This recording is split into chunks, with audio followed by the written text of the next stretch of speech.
Good evening, ladies and gentlemen. Welcome back to the channel.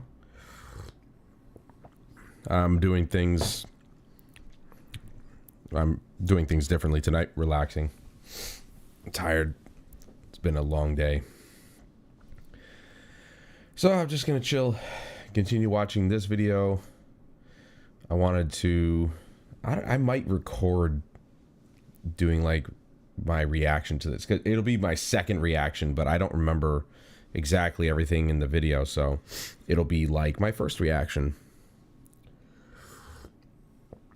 to kind of get my thoughts out there about what Jack says about what his thoughts are on Battlefield 6's problems.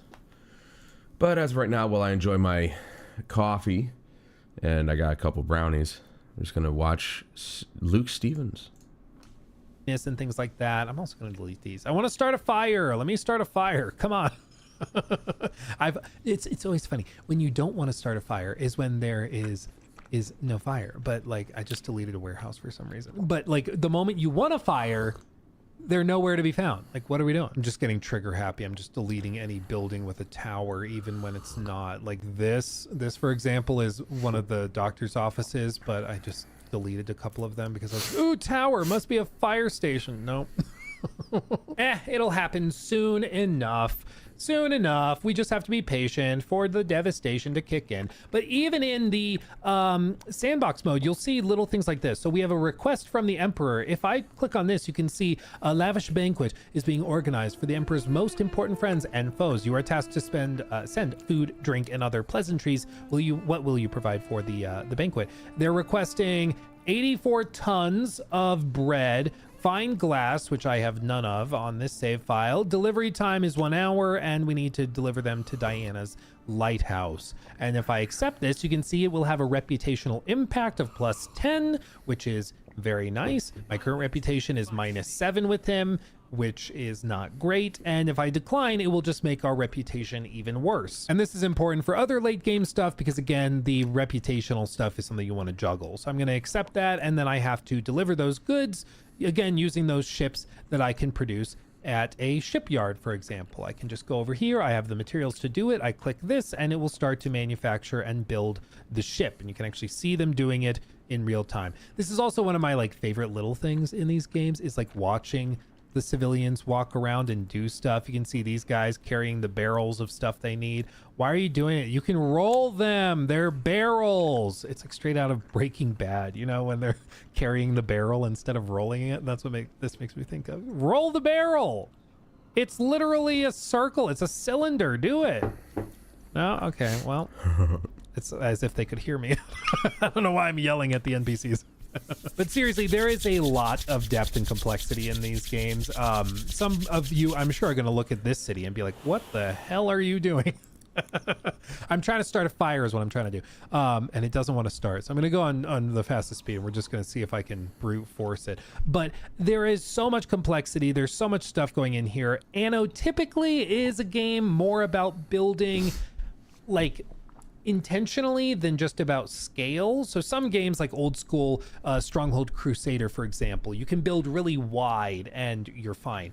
Anno, typically you don't want to do what you see here. My hope for this video was to see like a fire start and then spread across the entire city. We'll see if that happens or not, because I think that'd be cool. But typically you don't want to build quite like this. Typically you want to build just like our friend the Prince of the Northland. As you can see, everything is very intentional. He's got double or even triple wide streets. He's got the wells, which help with fire management. He's got the different places like here. He's got the public service Grammaticus building, which also increases happiness. Ooh, he's moving soldiers around. I wonder why. And you see he's opened these little common grounds, courtyards between buildings. Like, he's really taken his time, spaced it out, and it's clearly working for him because you don't actually, oh no, he has a fire. Because you don't actually need, okay, I'm sorry. I'm getting distracted.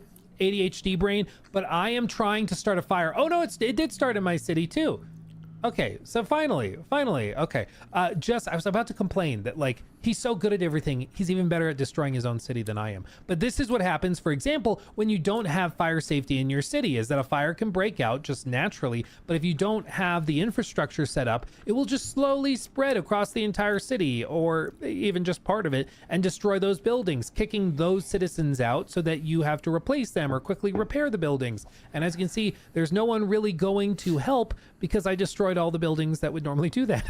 So they're just burning. Oh, and the buildings are starting to fall. You can see they're collapsing.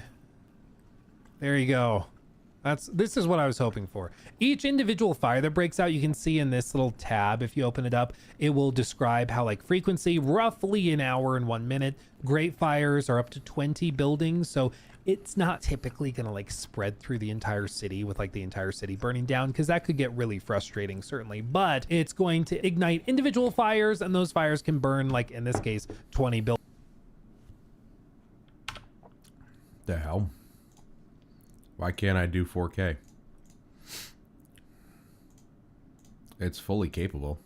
Buildings at a time, and the less safe your city is for fire, it's just going to be more and more severe each time a fire kicks off. But in this case, you see that they collapsed, and if I wanted to repair them, I can actually use the upgrade tool, and you'll see the little gear. I can repair buildings that haven't fully collapsed, but buildings that have collapsed, I will actually have to go back in and manually rebuild myself, which in this case, the construction area is blocked, so I need to clear those and clear the ground, and then I can go back in with the residence tool, and I can build those. I placed that wrong.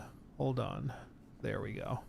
And then just like this, I can go back in, boop, boop, and I can build these where they need to go in real time, just like that. Booyah. Booyah. And slowly but surely, citizens will move back in, and life will return to normal, at least until a war is declared, which is what I'm going to try to kickstart. You see, there is a diplomacy screen where you would see all of the players that are in the game playing co-op with you, or you could play against other AI, as I am in this case. In this case, you can see Neferneru.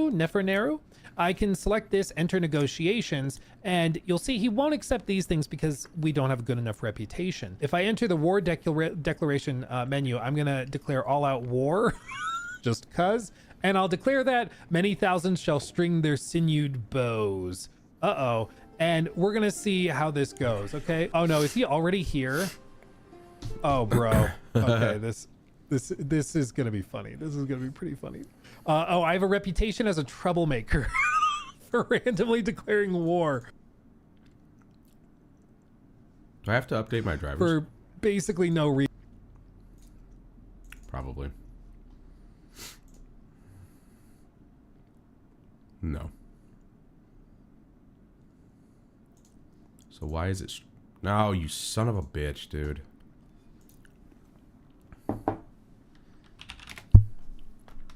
Hey, Rob.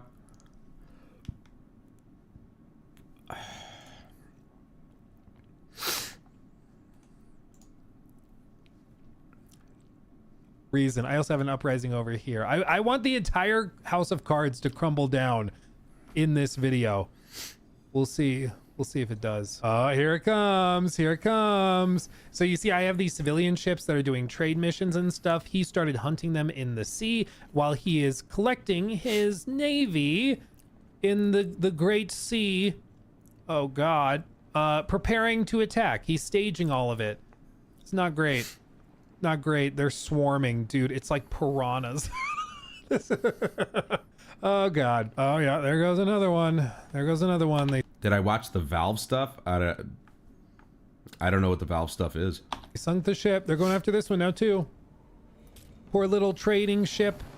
Never stood a chance. Oh, yep. So he's over here on this island. He's about to wipe it out. He just cleared that out, which is the trade post, which is like the main hub building that you need for everything. It's going to take 34 in-game minutes to repair stuff. Over here, though, you can see that they're starting to swarm and mobilize on this side of the island.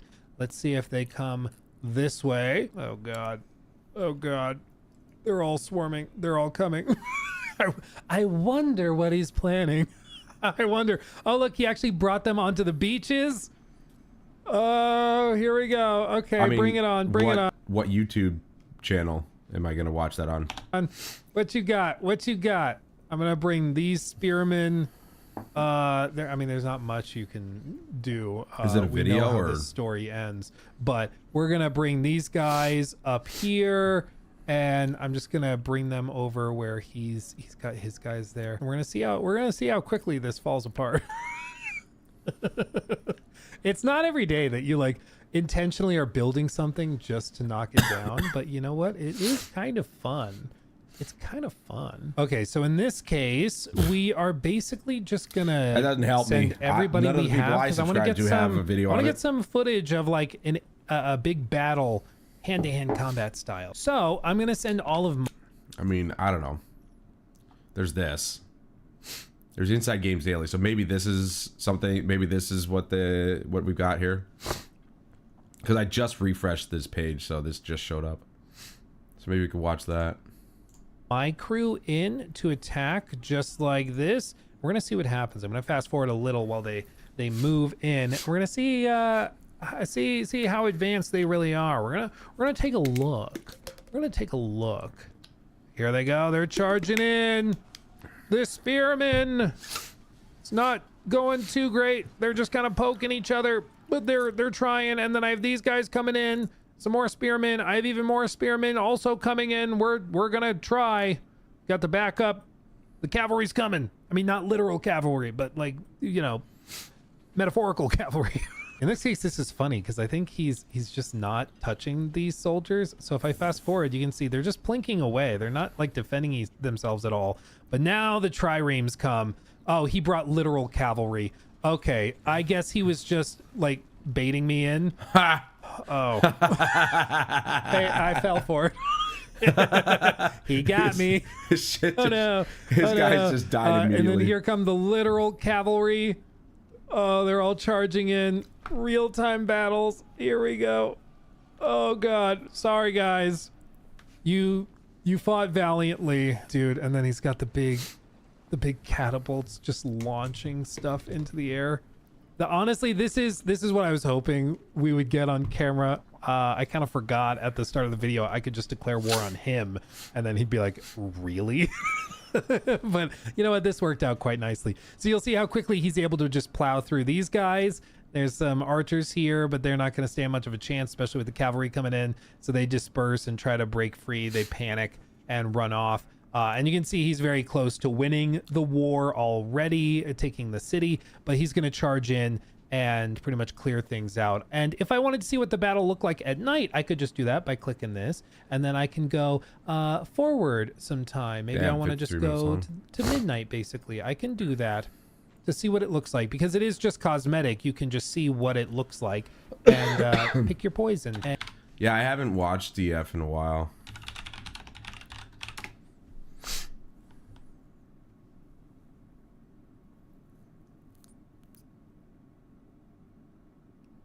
So they got 2 videos on it? Oh, this is the console.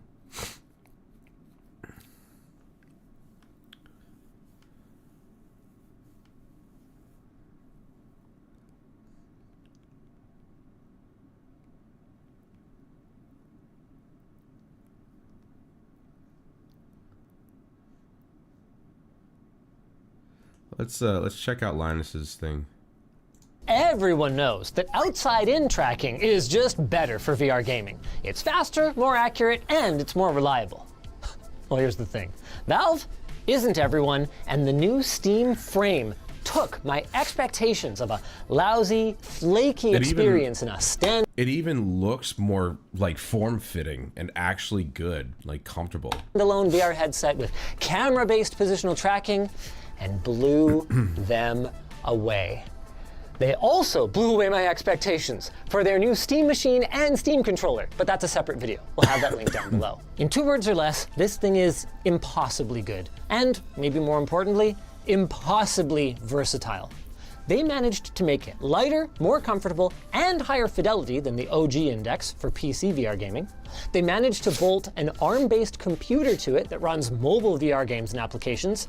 You can even just sideload an Android APK, and the whole thing runs freaking SteamOS with a new element to their Proton compatibility layer called FEX that allows you to play desktop VR games. I'm talking x86 Windows VR games on your ARM Linux VR headset. I would mic drop this, but I think I'd get in trouble. The last part I wouldn't believe if I didn't experience it for myself, but they did all of this with latency that is indistinguishable from the best VR experiences that I've had. But is it indistinguishable from the best segue I've ever had? To our sponsor, Jawa. Jawa is your one-stop computer. Hear that? That's the sound of the shop now at lttstore.com. Frame is a fundamental shift for Valve. Rather than being an accessory for your gaming PC, it's meant to be a standalone device that can also be enjoyed alongside your PC. Imagine pairing it up with their console.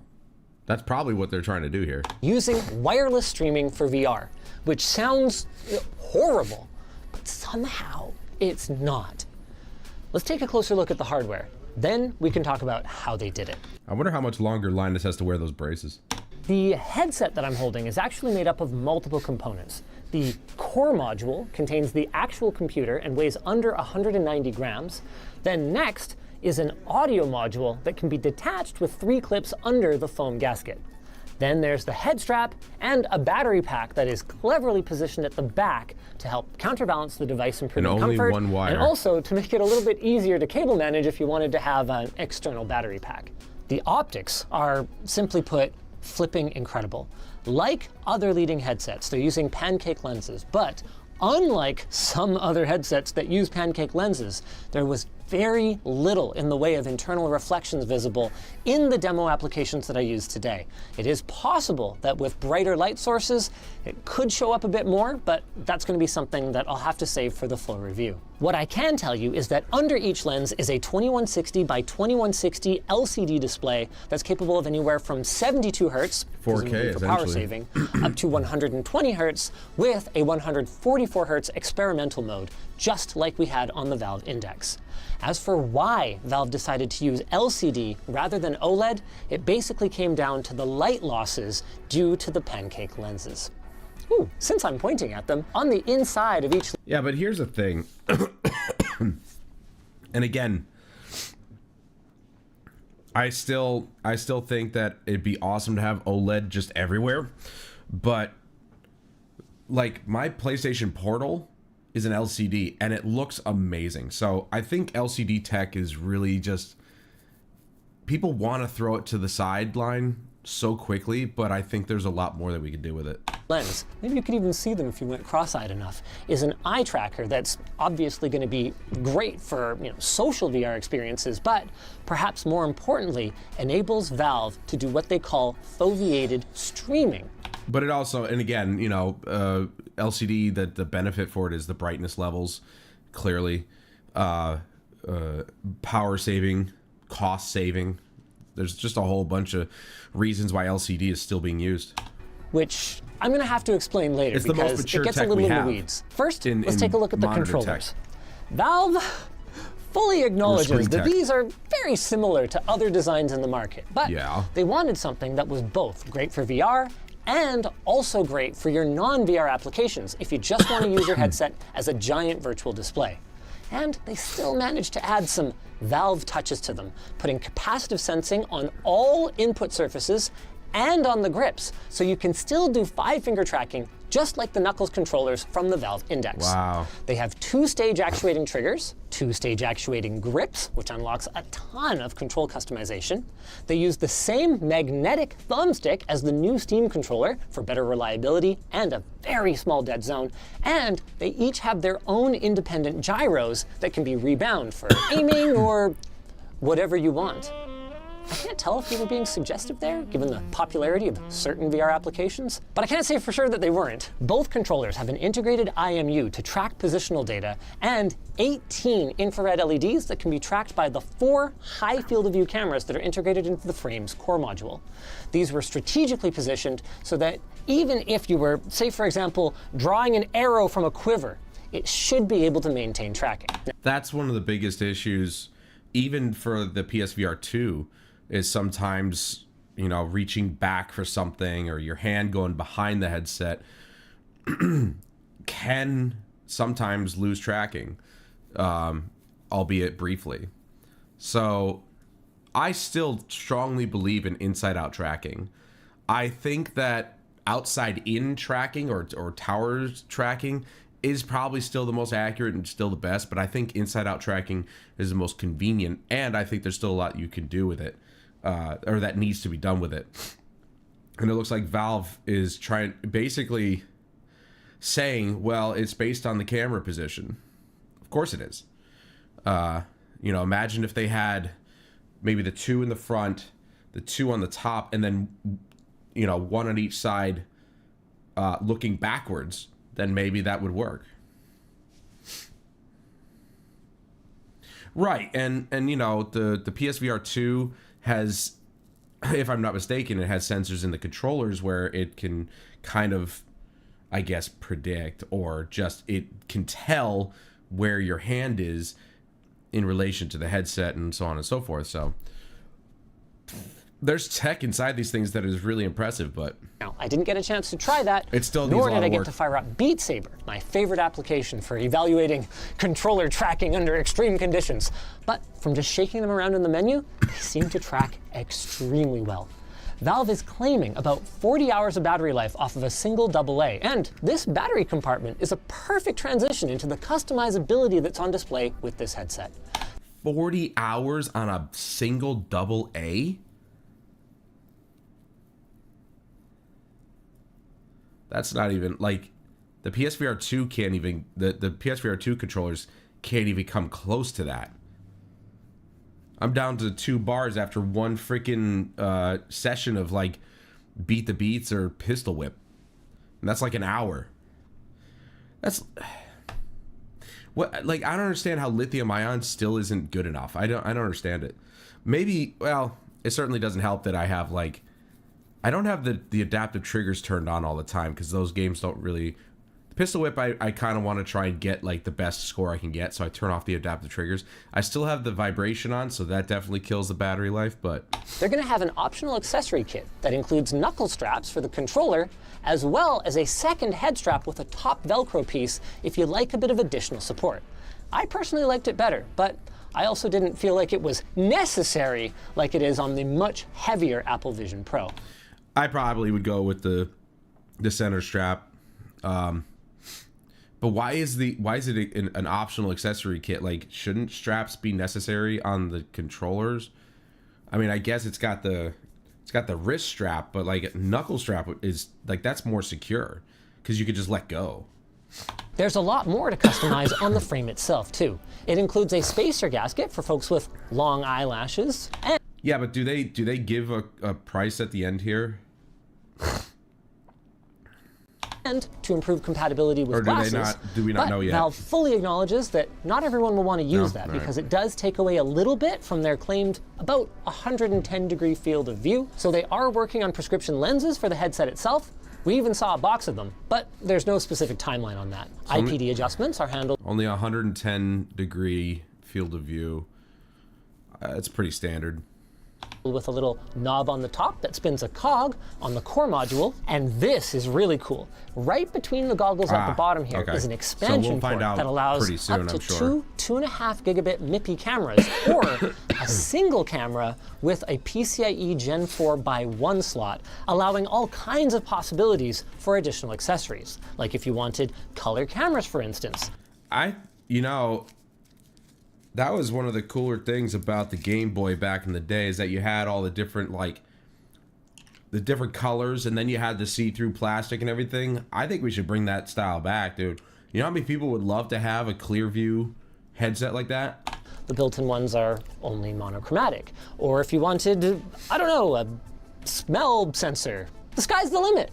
Since we're on the subject of the cameras, Valve says that they will work for inside-out tracking even in pitch darkness thanks to IR emitters that are built into the headset itself, and you can expect tracking performance on the order of about 200 to 250 updates per second, which is about on par with the Valve Index. not something that I expected. Without now that I've had a lights on. chance to gather my thoughts and eat some crappy airport food, let's talk about how Valve is delivering a PC VR-like experience wirelessly when big names like Apple and Meta have tried and never really succeeded. Well, there's a lot of reasons why the Apple one didn't succeed. Meta just... They basically had the market, so they didn't really need to push it.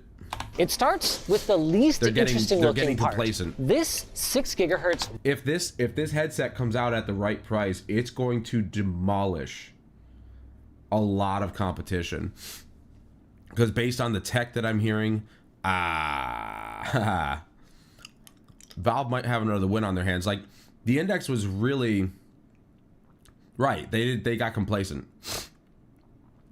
The Index was surprisingly very successful, even at $1,000.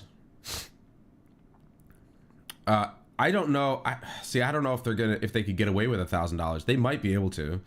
Steam is basically the Apple of PC gaming, so they could probably get away with another $1,000 headset. But based on its size, I don't know. I guess I'm just thinking about its size, really. But it's no longer tower sensors like the first one was. So that definitely reduces the cost, I would say, quite a bit. I know. I know they did. I know one that did. I'm just saying there's things that are not a part of the package, like the straps, like the tower sensors.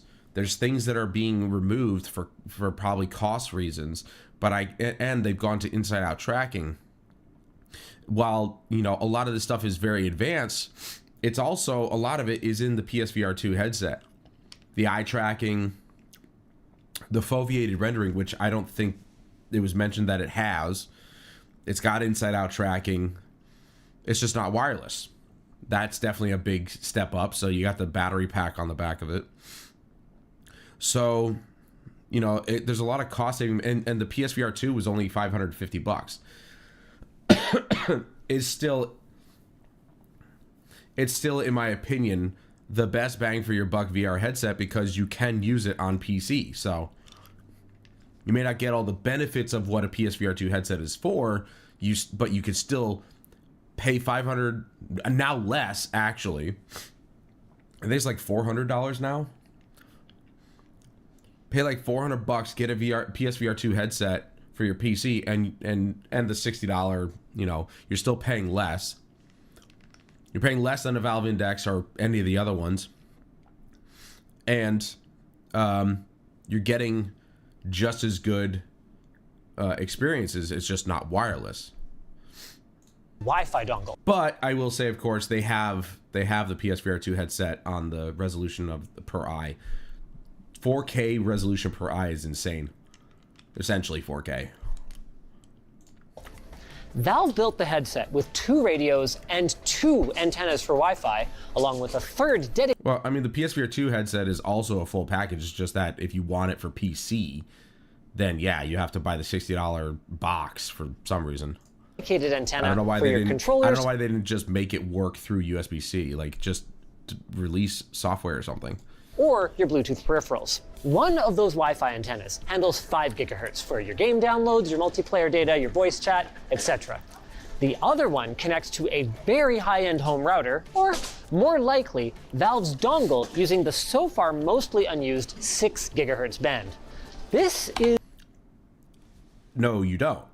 That's why I said you can buy it for your PC gaming if you want to. I think you missed that part. I said if you're looking to buy a VR headset for your PC gaming, I still think the PSVR 2 is the best bang for your buck if you are just trying to get into it. It's less than it was when it released. And yes, you still have to buy an extra box, but if you've already got a PC that plays video games, it's one of the cheaper options and one of the better options in terms of its quality. Is a perfect use case for 6 gigahertz, since it lacks the wall penetration that you might want for home Wi-Fi. I'm assuming that the person buying it has a PC to run games. That's what I'm saying. But If it's just the headset we're talking about, it's still cheaper. It's still cheaper than a Valve Index. It's somewhere in line with a Meta. It's by far cheaper than the Apple crap. it excels at a Yeah, that's what, and so it has that on the PSVR 2. It has features that the PSVR 2 doesn't have, like this Bluetooth tech. You know, it's standalone, all that stuff. I get that. avoiding 2.4 and 5 gigahertz channel congestion while pushing huge amounts of bandwidth.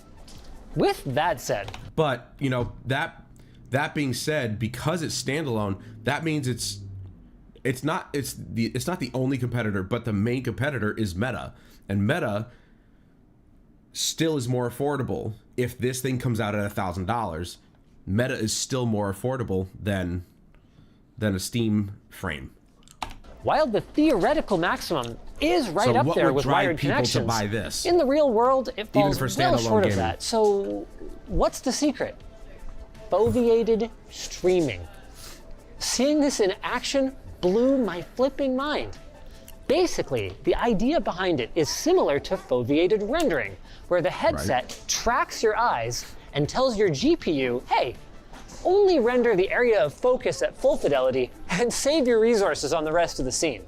It's a technique that's been used to great effect on the handful of PSVR 2 titles that exist, but has Yeah. been largely untapped on the PC side, largely because it depends on game developers to implement. See, I was under the impression that foveated rendering was a default for PSVR 2, but he just confirmed that it's not. So that's unfortunate.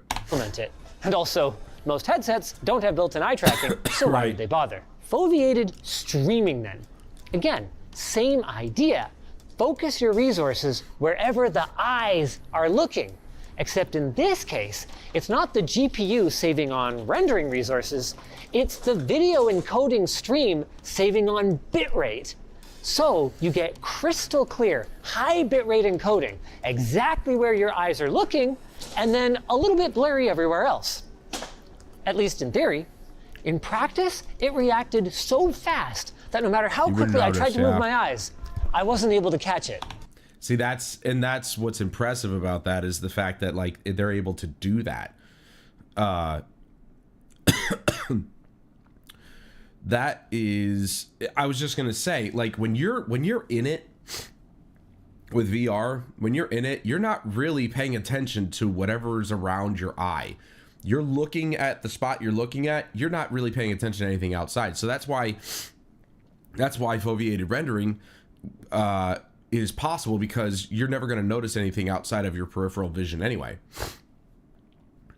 So I can see how they got away with it, because like you said, if it's done really well, you're never going to notice anything else around the area that you're looking at. Plus your brain will fill in the rest anyway. Also don't feel too bad about that. Valve put on an incredible demo for me in Half-Life Alyx, where they highlighted the maximum fidelity window as I was looking around. And this is the other thing too. Damn it. The other thing too is that this being wireless and, you know, a standalone, it opens up the idea of being able to just be in a big room and not have to worry about losing tracking because you're out of the reach of the towers or something like that. It just frees you up from all of that, which is, like, I think the point.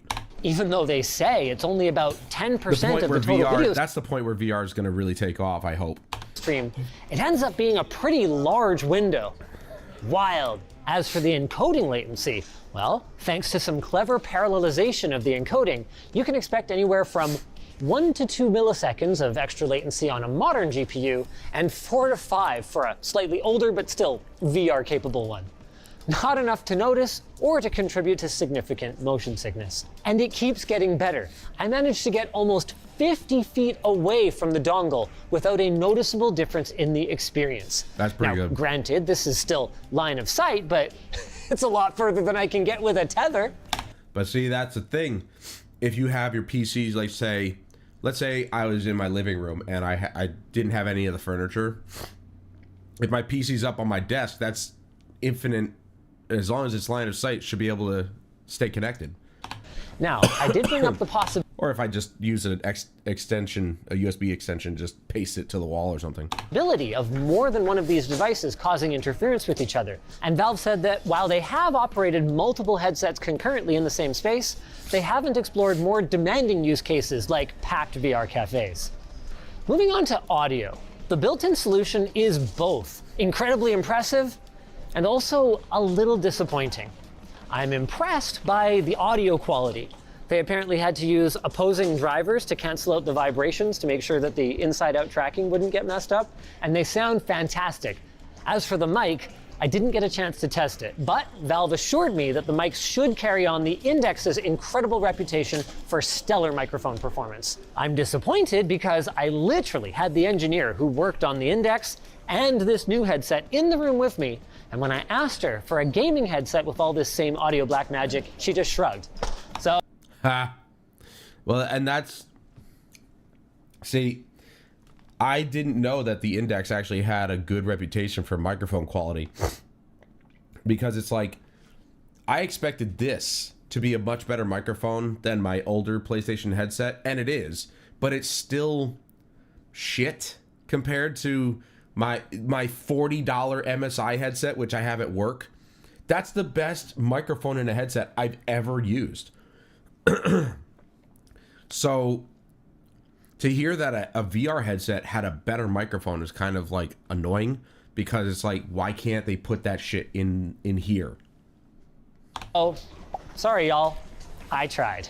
In all seriousness, the speakers don't fire directly into your ears, so there is a bit more sound bleed than with the Index, but it doesn't seem like a game breaker, depending on what you're watching and who's around. The last couple of experiences I want to talk about are a huge deal, whether you plan to use them or not. The first is Thex, an open source project that Valve has been contributing, and this is a quote, quite heavily to. It's a translation layer that allowed me to experience a completely standard Windows x86 game, Hades 2 in this case, running directly on the hardware on the frame. I'm talking x86 code designed to run on Windows. See, this is what I miss from PlayStation VR. PSVR 1 allowed you to play standard flat panel games in the headset, and I mean, you can still do it with the PSVR 2. The problem is I can't stream it. I could stream the PSVR 1 doing that, but the PSVR 2 doesn't do that for flat screen games for some reason. I don't know why they did away with that. They called it theater mode. I don't know why they did away with that. It really disappointed me, because this thing allows up to 120 hertz. If I just could just use that, I would just use I would have never spent $300 on this high refresh monitor. But because they don't allow it, it really just fucking killed everything. Windows, running on a Snapdragon 8650 running Linux. Holy freaking mind blown. They're planning a compatibility list a la Great on Deck for the future. So basically, Fex is like Proton for this headset. Wait a second. Running on Linux? Yeah, Valve's been busy porting SteamOS to ARM. How did they drop so much news on one day? Well, it's Linux. It runs on everything.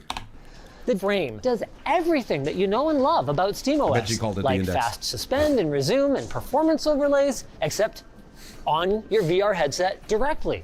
And as I mentioned briefly in the intro, if you blinked, you might have missed it. With this new ARM processor comes the ability to, supposedly, run Android APKs by directly sideloading them onto the Steam frame.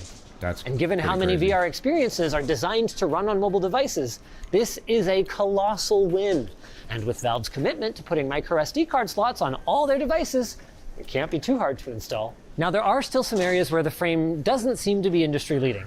The light seal isn't perfect, especially if you compare it to the Beyond 2 with its custom 3D printed gasket. Beyond The 2. pass-through cameras, they're just monochromes, so don't expect to be wearing your frame out and about like people did with the Apple Vision Pro for the first week or so. Yeah, I mean, but that was silly. I watched Brett Cooper do it, and it'd be very strange to see people outside with a VR headset on their head. It's like, bro, you're outside. You should be outside, you know? from my very brief and admittedly not side-by-side experience, it's also not the highest clarity nor highest dynamic range display I've ever seen, and it's not as light or compact as, say, the big screen Beyond 2. But it's the overall package that should have the entire rest of the industry. Yeah, but here's the thing, okay? It doesn't make sense, and gaming doesn't need color camera, all right? Yeah, exactly. Here's my thing. Now that we've got this picture right here, okay? I don't like this. This looks stupid. This little design right here. This looks dumb. It looks like Valve took the idea from Apple and said, that's a nice sleek design, and kind of put it into theirs. I like this design way better because this looks silly on a big head. Like, if it worked on Linus's head because he's got a thin face, but on my head it would look fucking stupid. This is sleek. It's very clean. It's very round. It's not angular like this is. I personally would prefer this anyway. So if anything, I'll give Apple that much. The design of their headset is superb, but it's too expensive. Stopping and going, how did Valve, who as of 2021 supposedly had less than 350 employees, manage to outmaneuver monsters like Meta, who spent $17.7 billion on Reality Labs just last fiscal year? Because Meta doesn't know how to spend their fucking money. Came for the question. Okay, well then it goes even further back. I would ask Gaben how it happened, but I'm pretty sure he's busy on his yacht. All I know is that I want one, whether it's for wireless PC gaming, native gaming on the road with minimal bulk in my bag, or even just relaxing on the couch watching movies on the big screen. Like, what kind of sucker needs a big TV when this thing exists? You know, I was saying that about the PSVR 1. Or not even the PSVR 1, but like also my Samsung Gear VR, where watching videos and movies and stuff, it was the biggest screen I had ever owned, and it wasn't even real. I love that idea because then you could just do away with TVs and like just increasingly bigger TVs that cost thousands and thousands of dollars, and you could just have a VR headset to basically give you a big screen TV without actually giving you one for thousands of dollars. I'm gonna go to the bathroom, be right back.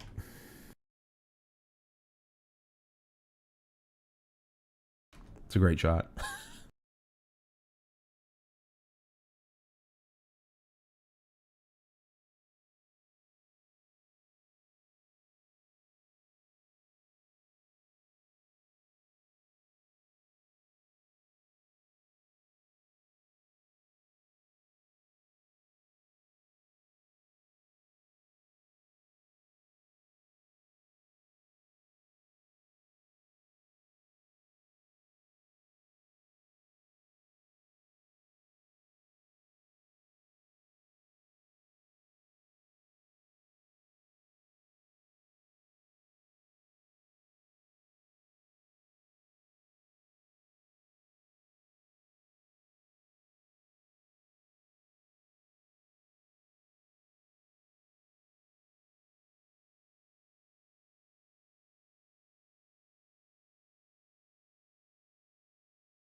I think I'm gonna mute my mic unless I want to talk. I don't want to keep coughing into the mic.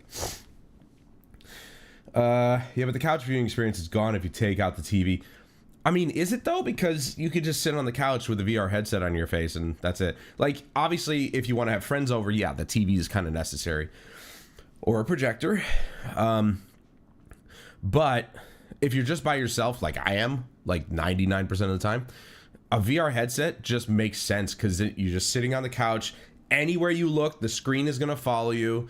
That sort of thing. You know what I mean? Just convenience-wise. That's where the Apple Vision works. But now you are spending more than what the TV is worth. Yeah, exactly. So, just the Vision. What a joke that was.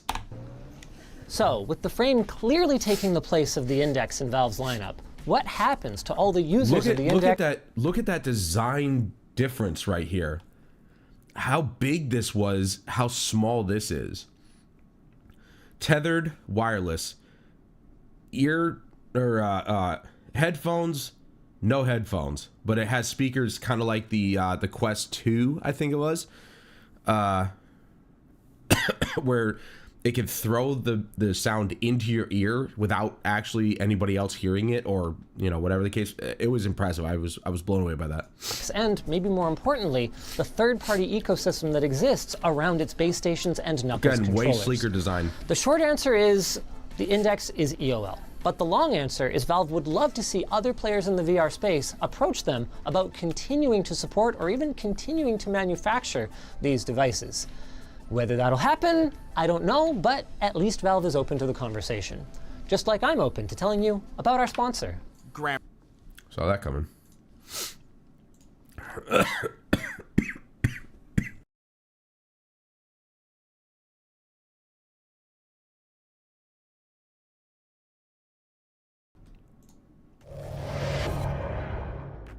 Just over 10 years ago, Valve released its very first Steam machine based on a Linux operating system. It was a worthy endeavor. It was an attempt to challenge Windows. And ultimately, though, it didn't particularly succeed owing to the lack of Linux support in gaming. 10 years on, obviously, with Steam Deck and the Proton compatibility layer, everything has changed. And wow, Valve has just introduced its brand new... It's literally a cube. Steam machine, which looks very, very exciting. Going to be talking to Oliver Mackenzie, who went to visit Valve, and of course Alex Battaglia. But first, this. The big holiday discount season is upon us with MSI.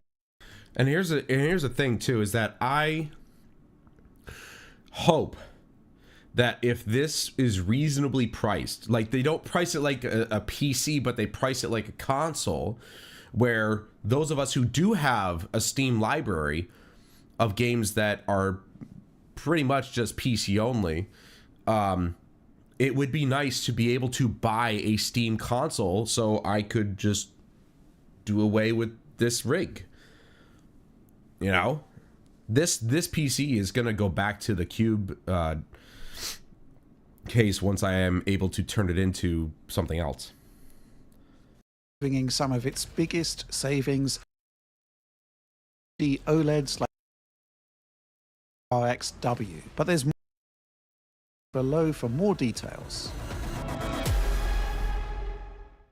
Okay then, so Oliver, you visited Valve, you've seen the Steam machine. Where do you want to begin?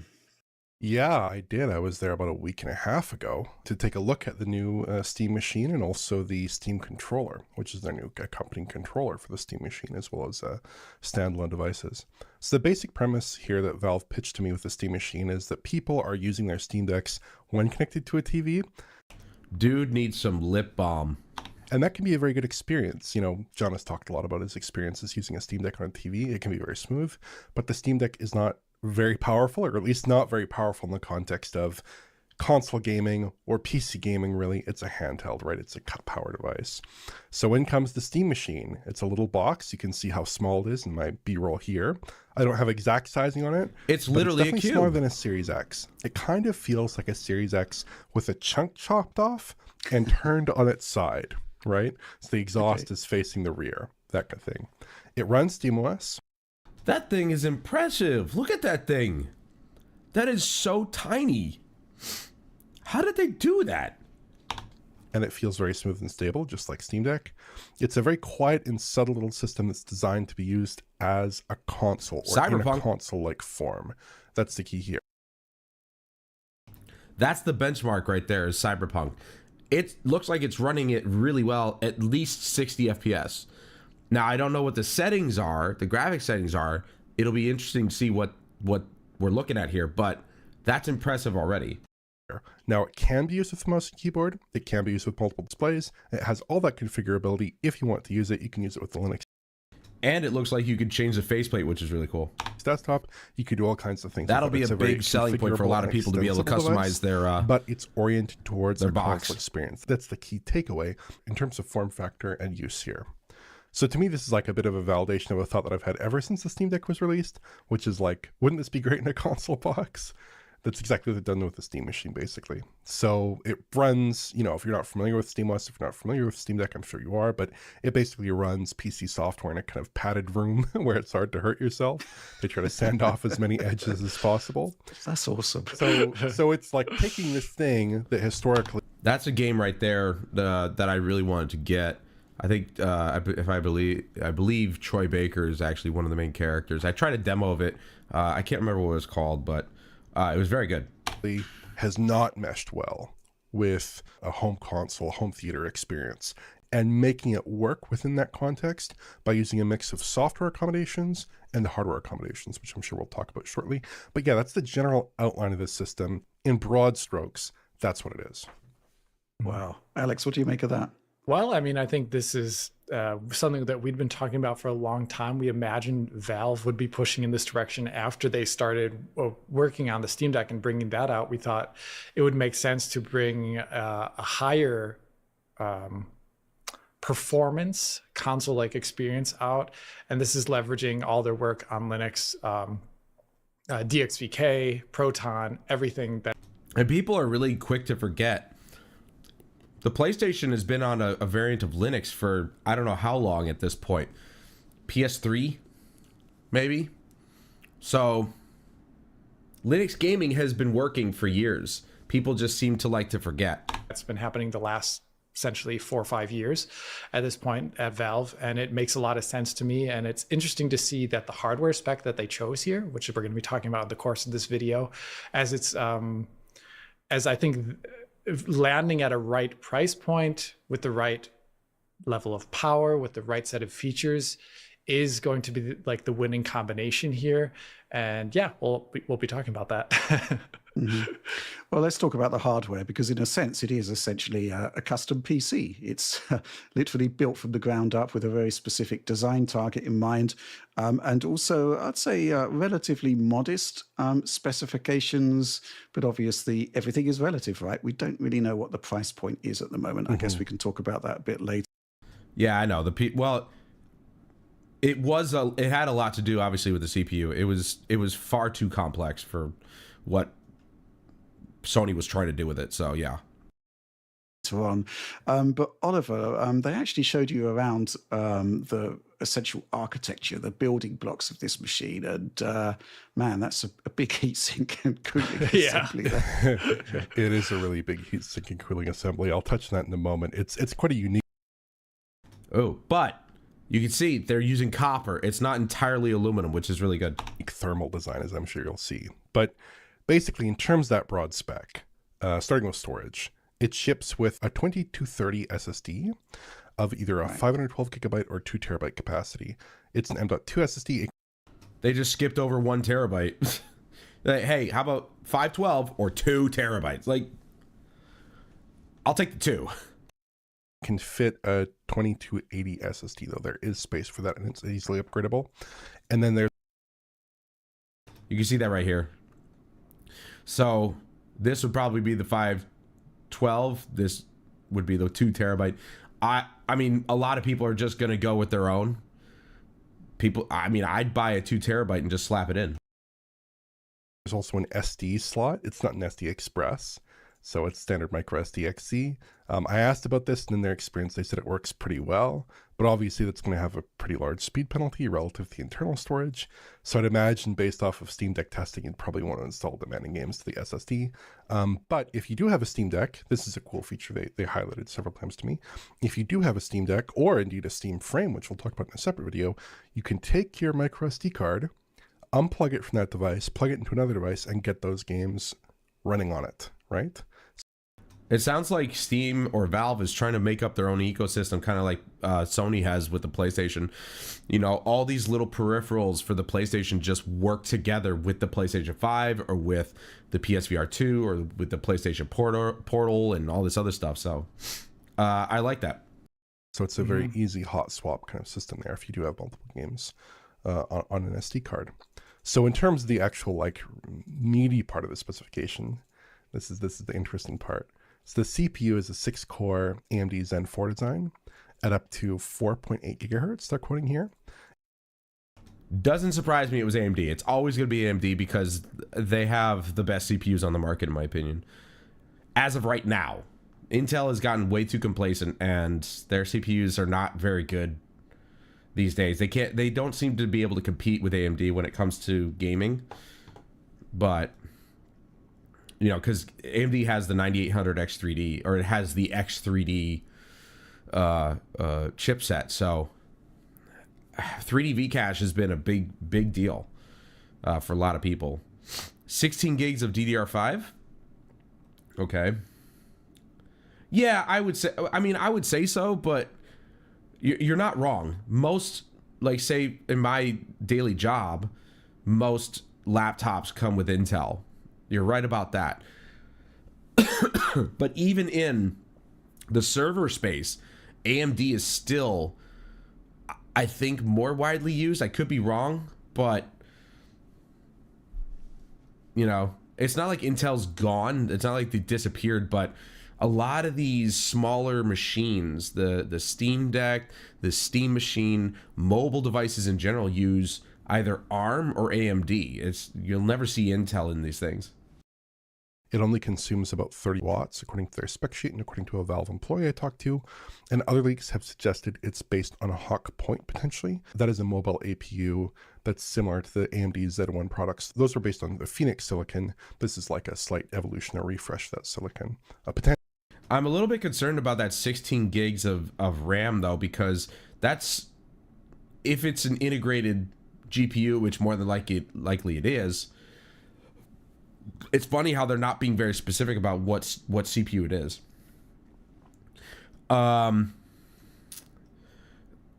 16 gigs, that's going to be shared memory, right? That's not really a lot. Like, that's 8 gigs maybe dedicated to system memory, and then 8 gigs to VRAM. All right. Potentially they didn't confirm that to me. I'm not too worried about this part of the spec, given that we're targeting TVs, generally 60 FPS, that kind of thing. I think it should be capable of that in most titles. I don't think you're going to have huge issues with that part. I think it's probably going to be okay, at least relative to the other parts of the spec, which may pose more problems. It has 16 gigabytes of DDR5. That is in a SODIMM configuration, so basically laptop parts here. And that is user replaceable, but you have to take apart the unit some ways to get there. So not as easy. That's pretty good. That's pretty good that they're still sticking with the whole user upgradability, user repairability side of their business models, which they did stick with on the Steam Deck. I was very impressed with the fact that they have videos out on how to disassemble it, where the parts are. And it's nice to see that they're carrying that over to their console. Well, I mean, the Steam machines were just PCs, so it wouldn't surprise me that they were upgradable. As the SSD. On the GPU side of things, this is where it gets a little more interesting and possibly a little bit more controversial. So the GPU is RDNA 3 based, not RDNA 4, and it has 28 CUs at up to 2.45 gigahertz. Okay, so it's a dedicated GPU with an 8 gigs. Dude, 8 gigs is not enough anymore. For a lot of like games from maybe pre-2018, sure, it's fine. After that, I don't know about that, dude. I mean, it looked like it was running Cyberpunk just fine, but obviously that was the one thing I really like is the fact that they're coming out with like Steam machine or Steam Deck settings, which is essentially just low.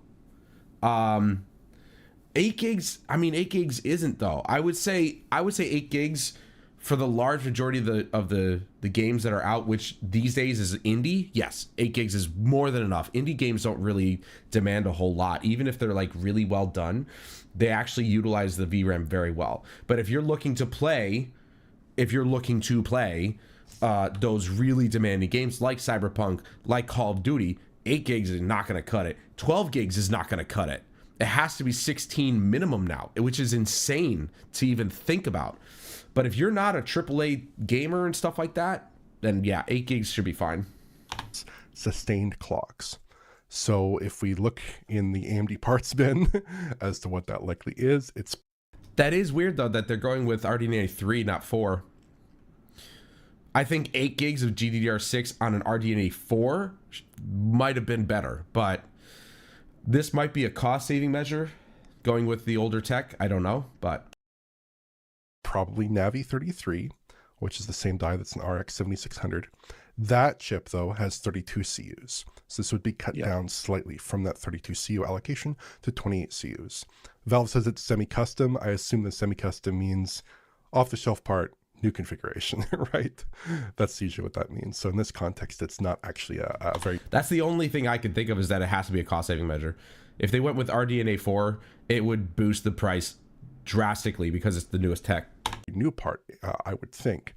It has only 8 gigabytes of GDDR6 memory. And if you think about the memory configuration there, it's probably a 128-bit bus, which would be no surprise because that's the maximum memory bus configuration in the Navi 33 product. But only 110 watts. That's impressive. So you got, what was it, 30 watts on the CPU and 110 on the GPU? You get away with like a 300-watt power supply. I did submit some more detailed questions about the memory bus and things like that, but I did not get a response back in time for the recording or publication of this video. So this is a bit tricky on the GPU side. And I really want to hear what Alex thinks about this. And obviously Rich, but the GPU here is not that crazy. The RX 7600 is in the mix with cards like the RTX 4060 in rasterization and considerably behind that in ray tracing. That's pretty good. 200 watts total load. And they're saying this is a 4K 60 box with FSR. Now, that's really going to depend on the game, is my feeling on that. We can talk about that. All right. A 4K box with FSR, then it's not a 4K box. It's a 1080 box with upscaling. Can we just call it what it is? And FSR, I mean, the newest iterations of FSR are really good. They're a lot better, but it ain't no 4K box. That's not 4K. It's 1080p or lower, upscaled.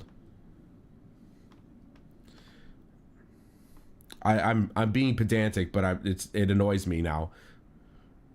Yeah, well, yeah, I know that, but they have to. That's marketing. That's how you get people's attention. It's like, oh, it can do 4K in such a small box. No, it cannot. It's not real. A bit, but like I did play Cyberpunk on it in a few scenarios, and they were saying it would run at 4K 60, maybe 50 to 60 FPS, some variability there. And I was able to get it running at 1440p 60 with upscaling fairly easily. And I turned on the ray traced sun shadows and RT reflections, and it was dropping to something like the 30 FPS range. It was a little bit jittery though because the TV there were down. Yeah, I didn't believe it for a second when Sony slapped the 8K label on the PS5. That is absurd that they decided that was a good idea to put that on there. It was so fucking stupid. I think anybody saw that and said, no, not in your life, because there's like barely any 8K TVs available at a reasonable price, and there's like no 8K content. The only 8K content that exists are people on YouTube who actually shoot their shit in 8K or video games, because they scale. Other than that, that's it. demoing it on did not support VRR, which I thought was an interesting choice. So that was a little bit unpleasant. It's definitely going to be 4K 60 for some games with FSR, but like saying that as a blanket statement, I don't think that's going to be true. If we look at the current gen consoles, oftentimes they're 1440p 60 boxes, right? Or 4K 30 boxes with similar kinds of upscaling. They said the GPU pulls about 110 to 130 watts. In the spec sheet, it says 110, but they quoted up to 130 to me. And the overall system should have a power draw of about 200 watts under load, according to an engineer that I spoke to. But I mean, the more critical aspect, and again, I'd be interested to hear your feedback on this, is the 8 gigabytes of VRAM, because maybe that's not enough for modern games, and in a world where console titles can use like 10 gigabytes of VRAM fairly easily. I did ask a Valve engineer about this, and he said that 8 gigabytes is sufficient from their testing, for their purposes, for most games, and they wanted to emphasize affordability for the box itself. So they said that they tested Indiana Jones, one of the most demanding games on the market, because it requires ray tracing, and it was okay. So yeah, I think there are two issues here. Number one, the GPU is like a little bit anemic, perhaps, or especially relative to current gen console spec, which it's trailing slightly, I would say. And then the 8 gigabytes of VRAM poses more possibly fundamental limits depending on the game, like we've seen in games like Indiana Jones. Yeah. So I fully concur with what Oliver says is when you look at the spec sheet, I see a Zen 4 CPU, even with less cache. We've seen Zen 4 do quite well, especially when clocked up like this potentially can be.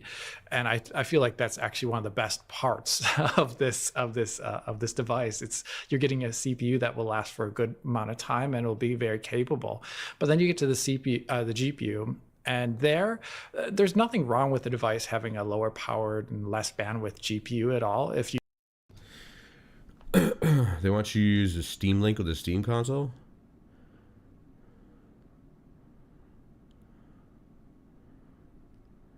Oh, so you can play higher tier games on a different rig and basically use it as like say I wanted it out in the living room, but my better gaming rig is in here. I just connect it through Steam Link, and is that what you're saying?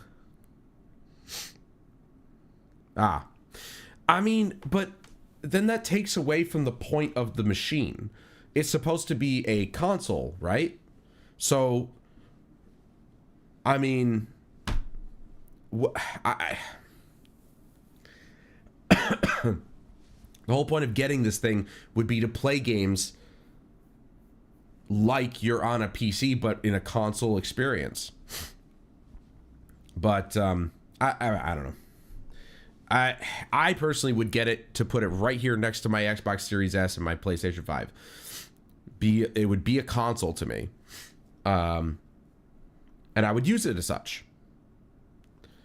Now, I could use my current gaming rig that I'm watching this video on as a console if I wanted to. I actually got it up to a point where I was it would log in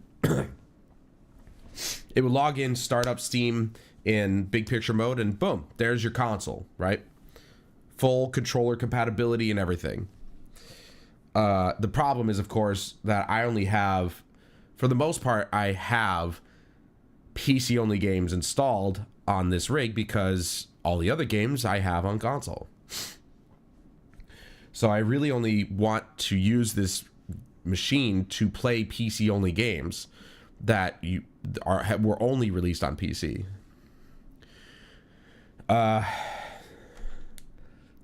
With most console prices, but also runs high-end games with a higher PC. Yeah, like, it would be really cool to see this thing be able to, like Oliver said, he turned on a couple ray tracing options and it dropped it to 30 FPS, but that's still playable.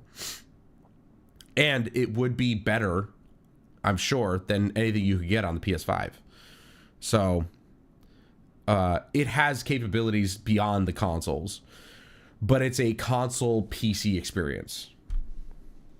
You keep it within like constrained resolution and constrained settings. But then it kind of conflicts slightly with the nature of the box itself being described as 4K 60 capable and also occupying the space in the living room with a no fuss console-like experience. And I don't want to say this is 100% the exact same thing as a console, and I don't think Valve would say.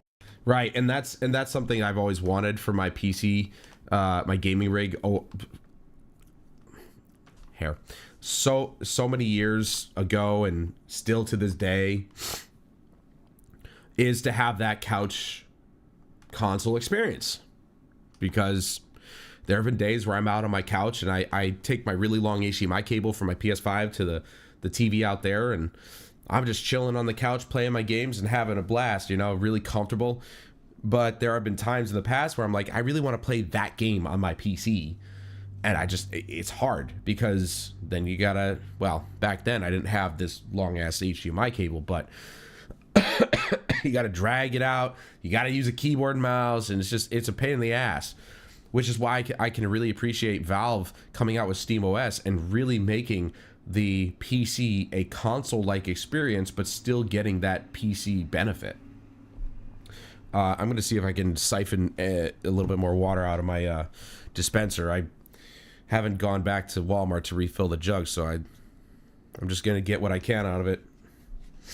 I'll be right back.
See,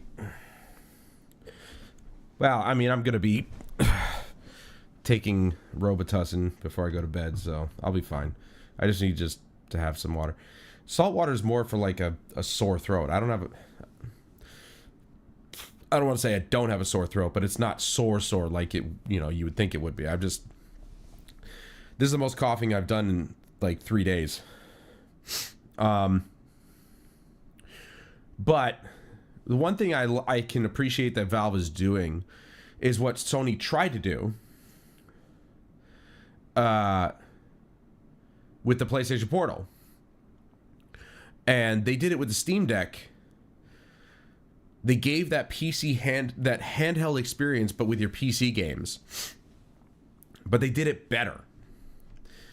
I just wish Sony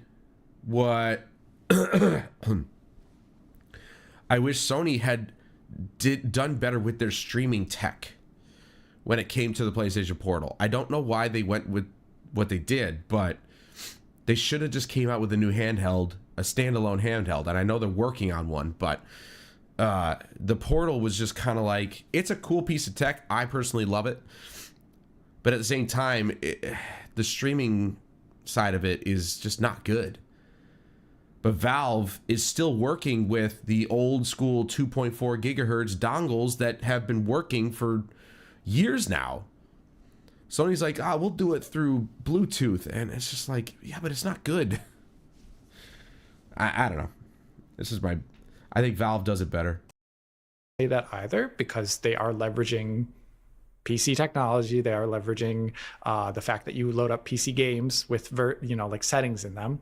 But at the same time, as you throw in a GPU of that I would say, performance level, and then tack on 8 gigs of VRAM into it. What it necessitates from many users, and that's why I make videos at all, is that you have to then go into the option settings and start changing things. And as soon as you start doing that, it becomes a less straightforward device and a less straightforward experience. And I think that is the largest conflict for me. And the big contenders really are going to be modern AAA games that were designed around the consoles, which have access to more video memory in general than what this device has. And the things that can do to the player experience are generally very negative. Hold on. Hold on. What? An RTX 4060, only one generation, 1440p DLSS quality. Just the hair alone dropped 80 FPS? What the fuck is that, dude? The 4000 series was the GPU that really had ray tracing dialed in, and you mean to tell me that the hair quality tanks that graphics? What? Okay, I didn't see this. Turning down something like lighting to medium quality is not that big of a deal usually, but turning down texture quality and or overgoing texture budget with VRAM means either a very, very blurry texture experience at times, or a very stuttery experience, or a performance, cliff experience where all of a sudden you get to some point in the game and it runs at 10 FPS for like 15 seconds until it purges things that were in VRAM that shouldn't have been there. And they keep trying to do stuff with like hair physics and stuff like that. And I personally thought that the stuff in The Witcher 3 was really impressive. But they should have learned their lesson back then. Nobody actually gives a shit. It's cool if you look at it, but most of the time nobody's gonna care. Nobody's gonna notice. Stop with the hair. It's too much physics. Those are things that I would want to avoid as much as possible if I were designing a box, trying to be as user-friendly as possible.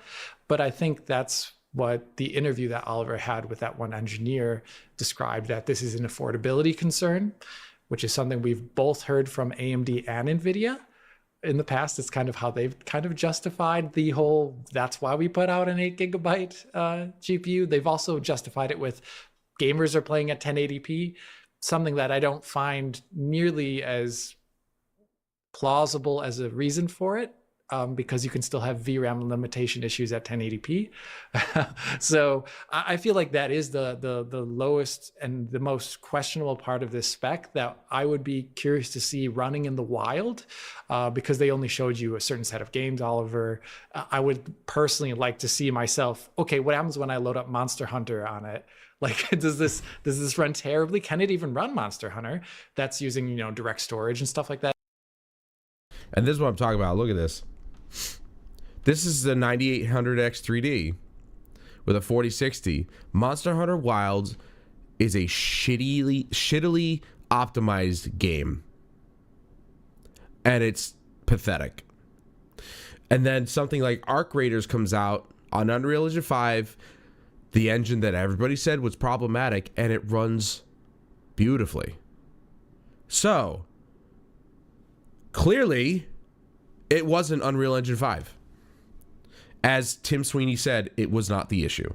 There's a lot of questions Developers that I just don't have are really lazy. great answers to right now, but I can imagine it right now in my setup, like right there, right where the Series X is. I just take that off, and I could use that as a foil to my PC gaming reviews, where I say like, oh, let's see how the Steam machine runs this. I could actually imagine myself doing that, because I kind of want to do that, because I like the fact that Valve is putting out a Linux desktop PC-like experience that's more curated, because I'm kind of fed up with Windows. So I think this is a very appealing device, like everybody, even if it has hardware spec things that I'm a little bit concerned about right now.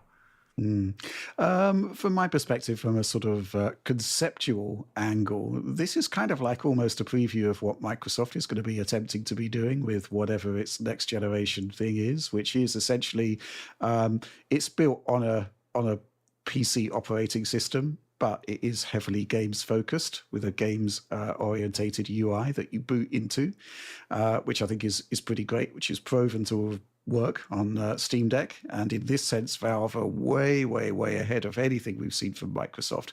So I really like the concept of having this PC, which is games. I don't have any faith in Microsoft to come up with a friendly gamer operating system. I don't. They've been spending years and years and years trying to make their consoles act like their PCs, and that shit don't work. The reason that PlayStation's cross-media bar has worked since PS3 is because it's clean. It works. It's tailored to the system. It's not trying to be something that it isn't. Yeah, right? Focused games first, and looks fantastic and looks console-like. I think this is a really, really cool looking device. Really interested in your impressions on the form factor in a bit, Oliver. But this is what I wanted to do with my Cube case. I wanted to turn that into a PC console. The problem is that the case itself, I could only fit my 1060, which I let my buddy Mark borrow because I wasn't using it. And I believe my 1660 Super goes in it, but I wanted to use my 5500 XT. No, that might be reverse. The 5500 XT fit in it, I think. I don't know. It just, one of those cards protruded out a little too much, and I couldn't put the top back on, which was very disappointing. But I wanted that Cube case to be my PC console. I really wanted to make it that.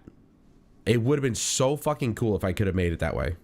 Let's talk about the specifications, because it is fundamentally a PC, right? And I guess, there are two options here for the SKUs. You've got a 512 gigabyte SKU, which I'll tell you what, I've got a 512 gigabyte SSD in my ROG Ally, and I just run out of space all the time. It's really difficult to actually keep a good number of games on that.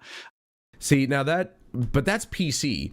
I have the 512 gig Series S, and I've got a decent number of games on there. They're all Series games, Xbox Series titles, but it's not like I have a huge library on there, but I pretty much could install the majority of those games on there and still have some space left over. So it's enough to get, depending on the system that you're installing it on. 512 gigs for PC gaming? No, not at all. That's not anywhere near enough to get a decent number of games on, plus the operating system. But when you're talking about console games, they're just built different. They save a lot more on space because they have to compress things. PC, they don't have to compress as much, so it's much larger file sizes. I think automatically you're going to be wanting the 2 terabyte SSD version. Yeah. And the other thing about having this concept of SKUs is that I do really wish that there was an 8 and 16 gigabyte VRAM version. Yes, yeah, really. Because, the RX 7600 comes in 8 gigabyte and 16 gigabyte variations. So, fundamentally it is possible. I think they could have done that. Obviously, it depends on what the makeup of the motherboard looks like for this. So he's still mentioning the 6700, which is, they said it was the equivalent, I think, to a PS5, or as close to it as possible. It's kind of crazy how. Well, that's it. Like, is it cheaper to buy the 512 gig variant and then just buy a separate SSD, like a separate 2 terabyte, or would it be cheaper still to get the 2 terabyte variant? We'll have to see, depending on what they give for pricing, but we're probably not going to find out about that for another couple months.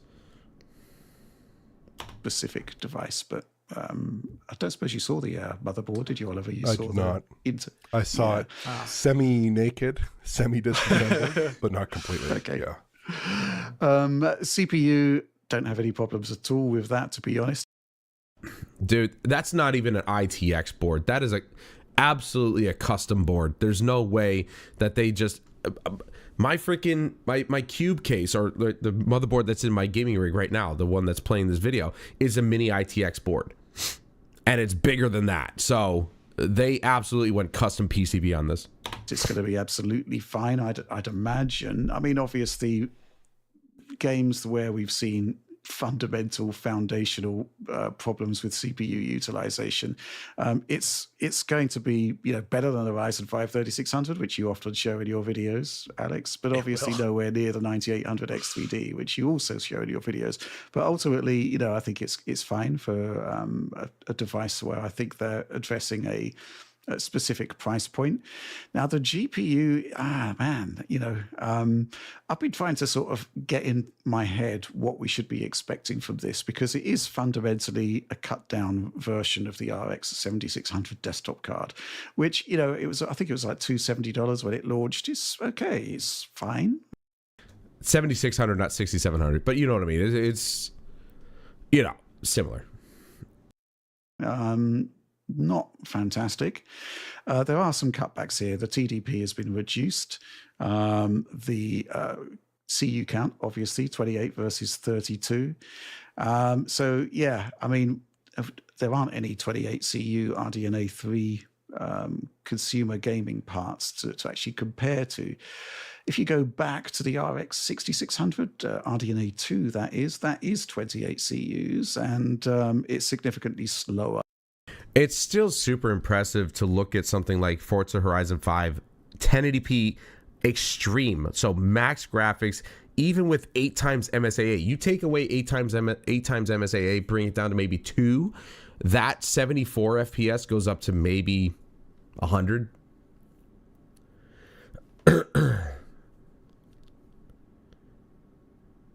Yeah, but like, that's the thing though, the SD cards aren't guaranteed to run like, high-end the AAA games, anything that's really that demanding. So you could probably throw Hades on there, but you wouldn't be able to throw on Cyberpunk or something like that.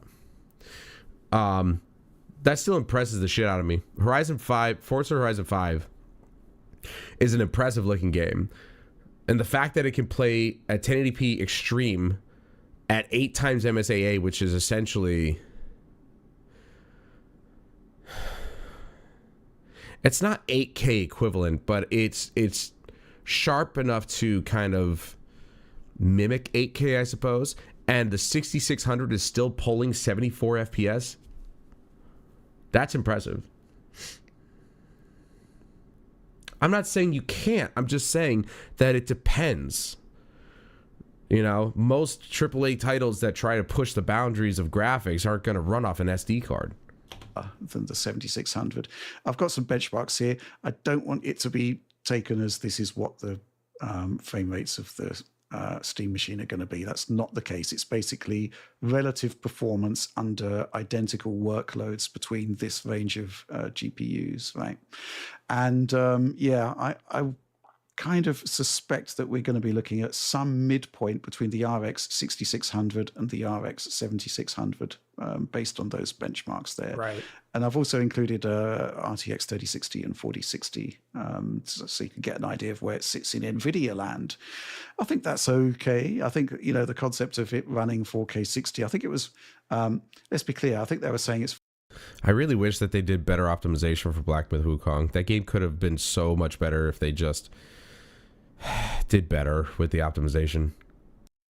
4K 60 with FSR, that was with upscaling, which is that can be as wide as you like. It could be like native 720p up to 4K with ultra performance mode, which you wouldn't want to do.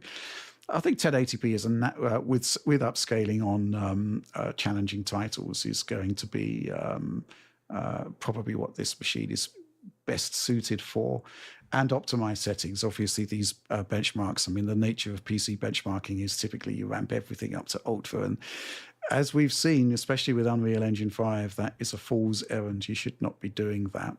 I think it's all going to come down to price, because There it is again. Don't do that with Unreal Engine 5, but it's not Unreal Engine 5's problem. It's the developers who did not optimize their games well enough with the engine. you know, if this is a $399 box, that very, very much excites me. If we're talking about comparisons to consoles and they're rolling up with a $499 price point, I find that problematic. That's and who knows what's going to be happening with those two.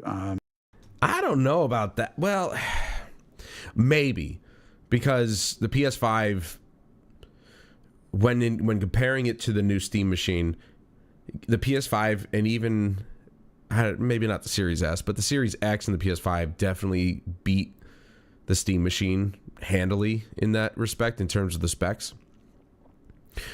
But the PS5 and Series X don't have dedicated GPUs.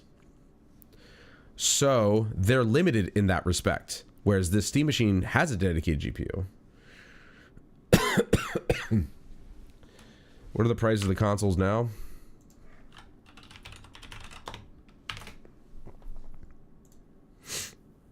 Let's find out. I nearly forgot I was on a PC here.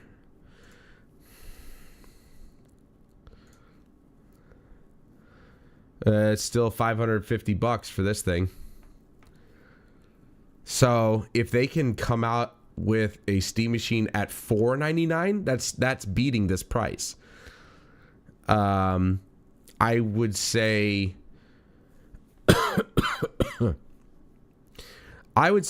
I think they could get away with charging $450 for the Steam machine to be competitive.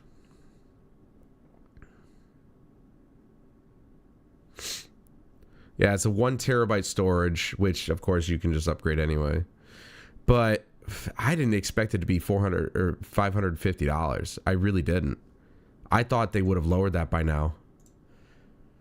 Because the PS5 Pro, this piece of shit still, it's okay. They've knocked it down $50.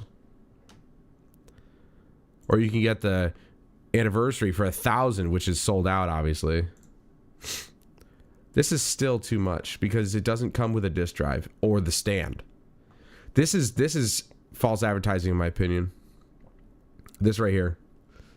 Unless they say somewhere on this page that the stand is not included, which they would have to. Okay, there you go. Disc drive and vertical stand still separate. Okay.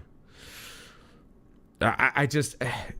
You could get away with this if you included the stand and the freaking disc drive. Yeah, but again, that's all you get. You don't get the stand, you don't get the disc drive, because they expect this... They expect the disc drive to be converted over from the PS5 Slim, which people bought after, you know, the original. They said, oh yeah, if you got a PS5 Slim, you can transfer the disc drive over. You don't have to buy a new disc drive. Yeah, but that leaves us OG PS5 gamers kind of shit out of luck. It was stupid. But as it turns out, complete waste of money anyway. So storage SKUs in terms of pricing as well. $500 kind of takes you into PlayStation 5 territory. Obviously, they're different machines fundamentally in terms of... What do you mean less space? Like drive-wise, you saw it was 2 terabytes.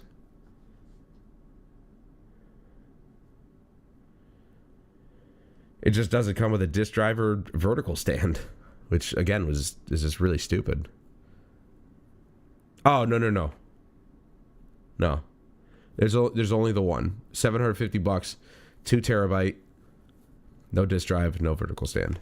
They were basically trying to sell us. They were basically trying to sell us on the premise of PSSR and better ray tracing and all this other crap, and developers didn't even take advantage of it anyway. So it's like, hey, if there was a lower tier variant, I bet you people would have jumped on it, no doubt.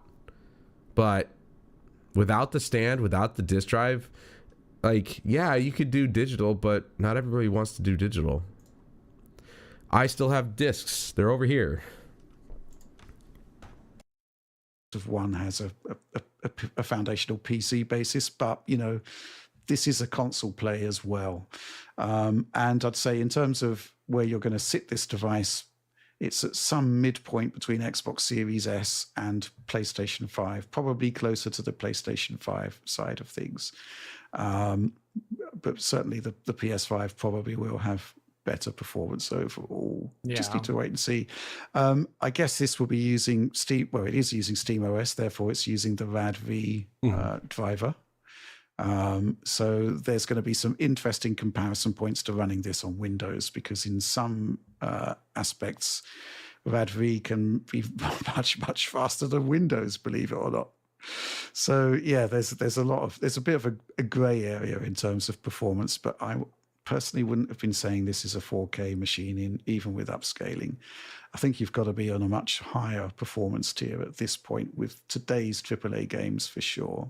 There's actually something you got to say about saying any piece of hardware is specifically tied to a specific resolution target, because the nature of games is such that the scalability within them, and of course their baseline performance requirement, radically changes from game to game, which basically means that, you know, more challenging titles will need a higher performing GPU to get to that resolution target. So yeah, I don't think you should have been saying it's okay, this is a 4K machine, because that was a claim that has backfired spectacularly for I mean, going back to Xbox One X, which, you know, okay, this is a 4K machine, and it's like, well, yeah. They're literally just saying what I said at the beginning of this video. I literally just said that. With FSR, exactly, yeah. Well, that's where they're just like, if they're putting that in their marketing, then sure, they're not wrong, but like, you can't say it's a 4K machine. You know, the term 4K just needs to be taken out of that. I don't agree with it either, personally. And no. So yeah, interesting stuff there. 16 gigs of SODIMM memory, that's fine, right? I mean, 24 gigs in total. I mean, that is going to be, I suspect, quite expensive for them to produce, especially in the current climate of escalating memory prices. I think the spec is fine. How is it that we're still having memory price problems? I thought this was over with. Like, what the fuck is going on, man? I do wish there was a 16 gig memory alternative there. And 8 gigs, well, everything will run, right? It's just a question of how well it will run and how bad some of those textures are going to look. I mean, I'm just thinking of Stellar Blade in particular. That was the last game I looked at where, you know, it needed to be run at medium settings, and the difference between medium settings and highs, and indeed PlayStation 5 was huge. It does have a fundamental impact on the game. That said, I can fully understand the price sensitivity nature of it, and that's exactly the same rationale that both AMD and NVIDIA have come up with for, you know, the 5060 class cards out there at the moment, and the 9060, of course, that's also available. You know. I just think that Valve, I want to see them compete. Right. I want to see them compete with the consoles, because I think they can do it. They need to build a solid box that has the console-like experience, but are able to run your PC games, and you could choose the settings. But that's why I like the fact that when the Steam Deck came out, developers were putting in Steam Deck settings, which essentially was just the lowest settings possible with some modifications. The reason that I love console, right? Yeah. Well, you know, I'm pretty sure Gabe Newell will make sure of that. The reason that I like console is because personally, I like it when the developer kind of just picks what they need to do with the game. It'd be nice. I personally would like to see more options, so that we as gamers, like with PC, can choose the graphic settings that we want for our games. So we could either get more frames for less graphics or lower frames for more graphics, you know, depending on the experience. Like, for example, when Jeremy and I have been playing a lot of Diablo 4 lately. I would love to see that game run at 120 FPS on PS5. It's running 60 FPS pretty solidly. But imagine what I could get if I was able to utilize the power of the PS5 with its hardware that it has in it, and change the graphics to be able to hit that 120 FPS. Now, obviously, they give us the option of graphics or performance. I don't know why every game doesn't have that. Right, exactly. I mean, medium, that's the thing. Medium graphics settings, especially in a lot of modern titles, doesn't look bad at all. It depends on the title. You know, if we're looking at a game that's trying to be photorealistic, then yeah, medium's going to look a bit rough. But for the majority of games, medium is exactly where you want to be for decent visuals and really good performance. I just don't understand why, when given the opportunity,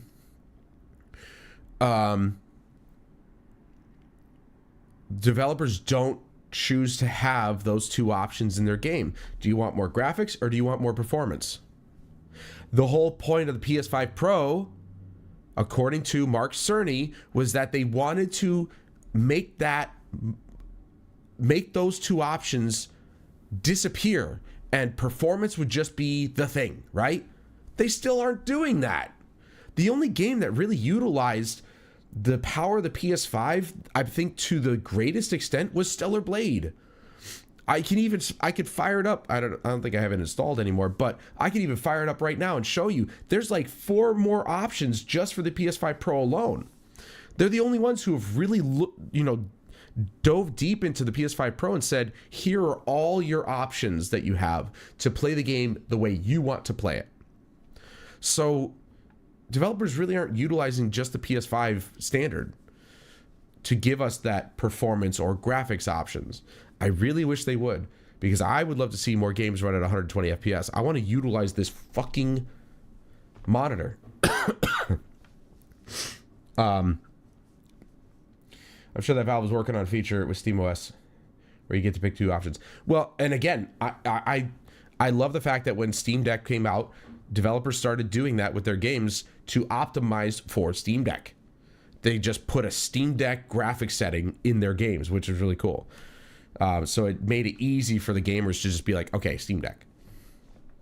So that it would run well and it would look great and it would take all the guesswork out of it. Be right back.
But yeah, that's why that's a large part why I went back to console gaming, is because it took a lot of the guesswork out of it. Don't get me wrong. I love to tinker with computers.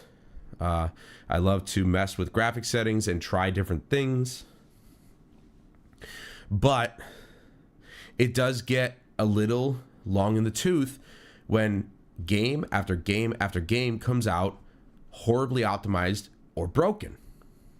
And then the older titles start to break. Like there are some games I just can't play because you have to jump through 10 different hoops to get it to run just on Windows 10. That's why I love owning all the older systems, PS4, PS3, Xbox 360. What the heck happened to my console here? Oh man, my PS4 Pro got like some scrapes on it. I don't even know where that came from. But that's why I love the fact that I own a PS3 and a PS2 and a PS4 Pro and all the older consoles, because I can go back and those consoles still work for the majority of the time. You know, I could pick up one of those 360 games, pop it in that Xbox One there, and they'll play, right? But on PC, if I wanted to play Fallout 3, I can't, because I have to do so many different things just to get it to run. And half the time it has a problem doing that. So it's really frustrating. So if Valve can nail it on this second attempt at making their way, as you said, making PC gaming affordable and making their way in the console space, I think it could do very well. They just need to price it properly. And while Rich is saying 500 might be pushing it, I would have to agree that it sits somewhere between the Series S and the PS5. The Series S was, what did I pay for that? $250 or $300? I don't remember. It wasn't $500. Okay. I'm glad I got the last of the black and white scheme though, because they were going all black after that, so I got lucky. But it was like $250, $300, something like that. I don't think they're going to price it that low, but I think if they hit around $450, that might be the sweet spot for them, because it's just on the edge of what people will accept, given the specs of the machine, which are indeed lower than the PS5 and Series X. I have to understand that the tactic that Valve started with the deck is the same philosophy trying to implement with all this hardware, PC gaming affordable. Yeah. And I think it's a good philosophy to have. Somebody has to have it, right? Somebody's got to do it, and it might as well be Valve. An 8 gig configuration. Oliver, where do you want to go from here? I mean, you've obviously been... Exactly. It's cheaper than a cheap PC game, or PC gaming PC. And a cheap gaming PC is running like $1,000. So if they can pull that off and really make PC gaming that more accessible, it's going to be big. Hands-on. Essentially it played as you would expect for that level of hardware, right? Yeah, it basically behaved as I would expect. Actually, the games that I took a look at, it was a pretty small number because of how pressed I was for time. Because like the various presentations, I'd have like 40 minutes to do a presentation or 50 minutes to do a presentation. But of that, I had to squeeze in like a 20-minute interview, right? Like 25-minute interview. I mean, Linus tried to do the whole like, can we build a gaming PC for the price of a PS5? Which at the time, again, was $500. Well, it was $500. It's gone up in price somehow. And it's possible, but now you're looking at secondhand parts. You're not even looking at brand new parts. And that's where consoles kind of reign supreme, is the price that you pay for it, because you still get a great gaming experience. $1,000 minimum for a decent new part gaming PC. You might be able to get away with $700. So the PS5 Pro levels of pricing, $750, you might be able to get away with a brand new new parts, all new parts gaming PC. But it's really hard. $1,000 minimum these days. Yeah. Well, I mean, that's why they always take a hit on the hardware. I mean, that's I think always been the case, because it's the games that you are buying it for. So that's why Xbox One failed, because it didn't have the games. That's why Xbox Series consoles failed, because it didn't have the games. PlayStation, Sony, they've been focusing a lot on the games, not as much as I'd like them to. I think that they for once again, they threw away the opportunity to make VR more relatable, more accessible, more exciting. They're still pushing VR games, but they're not at the forefront anymore. And they were for a short time, but I can at least say that Sony is still pumping games out. And that's a good thing. Right. So I was really just looking at like the game they had sketched out for me, which in this case was Cyberpunk, testing it at a couple different settings, and largely seeing that was okay. Now, there were some issues at various points with Cyberpunk running on the different demo machines. At one point, the game seemed locked to 30 FPS. At other points, it seemed, problematic in other ways. It's clearly like I didn't want to put too much emphasis on the initial performance of the device, because I was looking at purely software, purely as hardware. Who knows what will happen? But there are some other capabilities of the hardware that I think are kind of interesting here, touching on some of these features that we've discussed before. It is a ray tracing capable device, obviously, and that's very necessary for current games. And we know. I don't like that he says that. It's not necessary. Sorry. I'm not. I haven't watched Digital Foundry in a while, and part of the reason was because I started to disagree with them a lot. And I'm not saying I want to agree with them on everything. But, I didn't really like Alex when he first came on. I really liked the core group: Rich, John, Dave, if you remember Dave, and Tom. These four guys were Digital Foundry to me. When Dave left, Alex came on.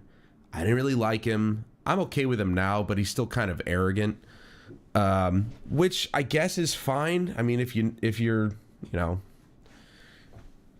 smart enough, and you're smart enough, and you know your stuff, then I guess some arrogance is to be expected. But he just sounds pompous, with half of the shit he says. But I mean, the guy's a smart guy, so I, really not something I can hold against him, I suppose. And then Oliver, I like him. I like him a lot. I think he's very knowledgeable in what he does know. But there's a lot of stuff that he says that I don't agree with at all. Excuse me. And that statement right there, I don't think ray tracing is necessary. And there have been games that have proven it. Battlefield 6 is a big one. Battlefield 6 is probably the biggest one recently that said, fuck ray tracing, we don't need it. And they have no plans to put it in their game anytime soon. Arc Raiders, I don't think has ray tracing in it. I could be wrong. I don't really know, but I don't think Arc Raiders even has ray tracing in it. It's just really good art direction. Their art is cooked like a motherfucker. So you don't need ray tracing. It's not a requirement in this day and age. And I think developers need to get that out of their heads. It's not a requirement because most people don't care. Most people don't even notice the difference. That's the crazier part, is most people don't even notice anyway. So why bother? Why bother killing the performance for something that people don't care about? No. All this was, I bought all this. I didn't make any of this. So I know. I wanted to make my own stuff, but I needed something that was really well put together. And while I don't particularly like using stuff that other people have probably used before, like I don't know how many people have purchased this whole overlay, like the transition and everything. Everything is all bought. It just would have been I'm not that talented with this kind of stuff, and I really like the way this one looked, so I was like, fuck it.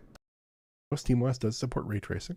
I spoke to Pierre-Luc Griffet about this, and he said that the RT performance of the Steam Machine hardware should be good because they worked heavily on the driver for it. So they introduced a kind of experimental RT support in the in SteamOS about a year. I think it was about a year. That's not very reassuring. It should be good. Year and a half, or maybe it was 2 years ago. Yeah. But they do expect to be at full. Now, I personally would have loved to have a more custom overlay with, you know, I wanted a transition, as you saw, with my logo, and it took me a long time to work on it, and it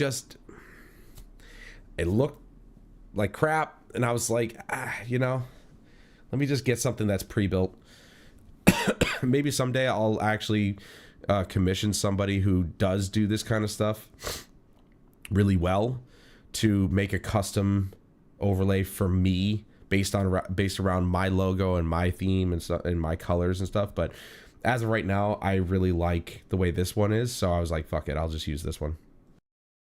Performance by the time Steam Machine is on sale. So I presume that means full performance relative to the hardware running, you know, Windows or similar hardware running Windows, right? The hardware supports FSR 2 and 3, obviously, but not FSR 4 at this junction. I spoke to Valve about that. They said they're in discussions with AMD about that, but they don't have anything to talk about, nor any particularly new information for us.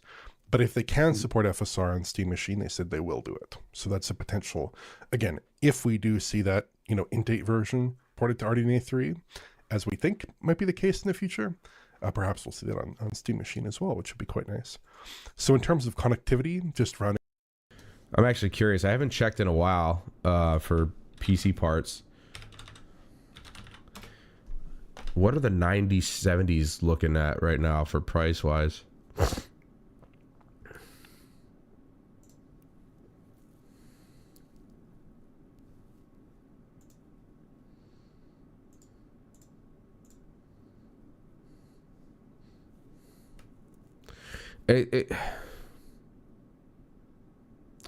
This is probably the one I'd go with because it's a white card, and I want to make my next build like white case, black and white motherboard, maybe a white card.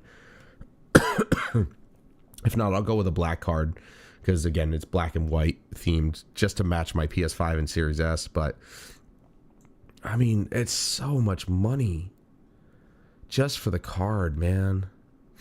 I know I've got one. Do I have my list? Are we serious right now?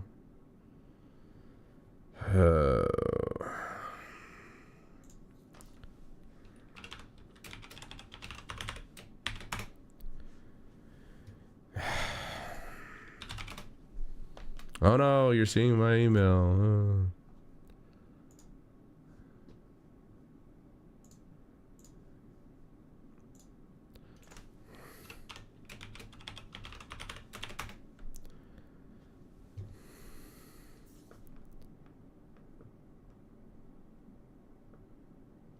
Oh, not that.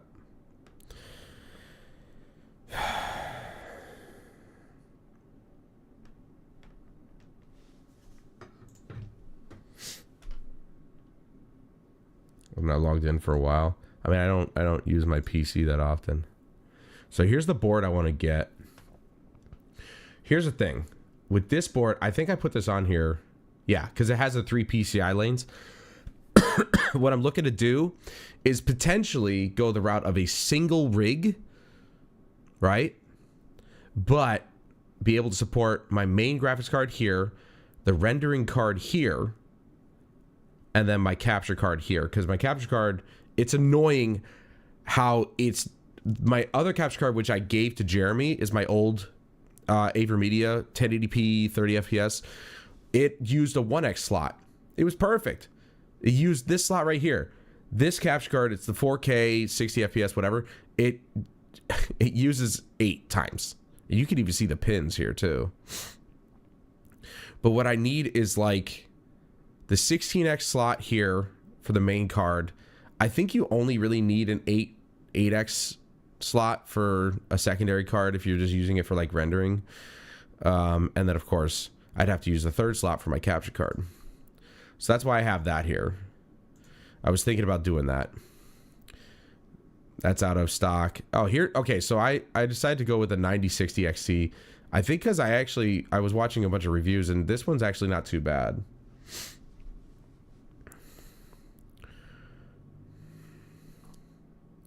And this, you can see how I didn't know Antec was still making cases. I was gonna go with like the Corsair Airflow or whatever the heck it is, but I think it went out of stock. This one's out of stock, obviously. So I'll just find another one. But I'm a big fan of Antec. My original rig here, the one that's streaming and recording, is an Antec. And I got that thing back when Best Buy first sold PC parts, like way back when. And it's solid, man. It's solid aluminum chassis and everything. Heavy motherfucker. But Antec makes good cases, so probably just gonna go with an Antec. But it looks like I'm gonna have to find a new one. See, this one looks nice too. Look at that thing. That's pretty. I don't want anything like this though. These cube computers are so ugly. See, here it is again. Is this the case that I was just looking at? No. Okay, so this is a little bit different. It just sucks that like every time I update my freaking parts list, stuff goes out of stock. And I don't know if it's out of stock or if it's just not being sold anymore. Because, you know, here's a black one. This one's $60. That's not too bad for $60. But I want a white case. You see, they don't even have it anymore. That's so lame. There's this one. This one's kind of nice. Well, I mean, I don't even know if I'm going to build a new PC, so really. Running out the spec sheet here. Yeah, it has mid 5 tower. USB ports, Full towers are too big. 4 USB-A, 2 of which are 3.0, 2 of which are 2.0, and 1 USB-C, I think a 3.2 port, 10 gigabits per second port, which is quite nice. It has an Ethernet port. It has Wi-Fi 6E. For Bluetooth, this is interesting. They really wanted to highlight this to me. It has a separate Bluetooth antenna for controller connectivity. So instead of splitting the Wi-Fi antenna, they've actually got a separate Bluetooth antenna, and it can support up to 4 controllers connected at once. So that's quite nice functionality, I think. Now, in terms of display out, this is going to be controversial. The way that Valve has laid this out and some of the... I already had it unmuted. Remember when we were just floored by the fact that the PS3 could support up to 8 controllers? I'm like, who the hell has 8 friends? But like, that was impressive back then. And that was when Bluetooth was kind of still new. But I don't even know how many controllers the PS5 can handle. I assume probably 4.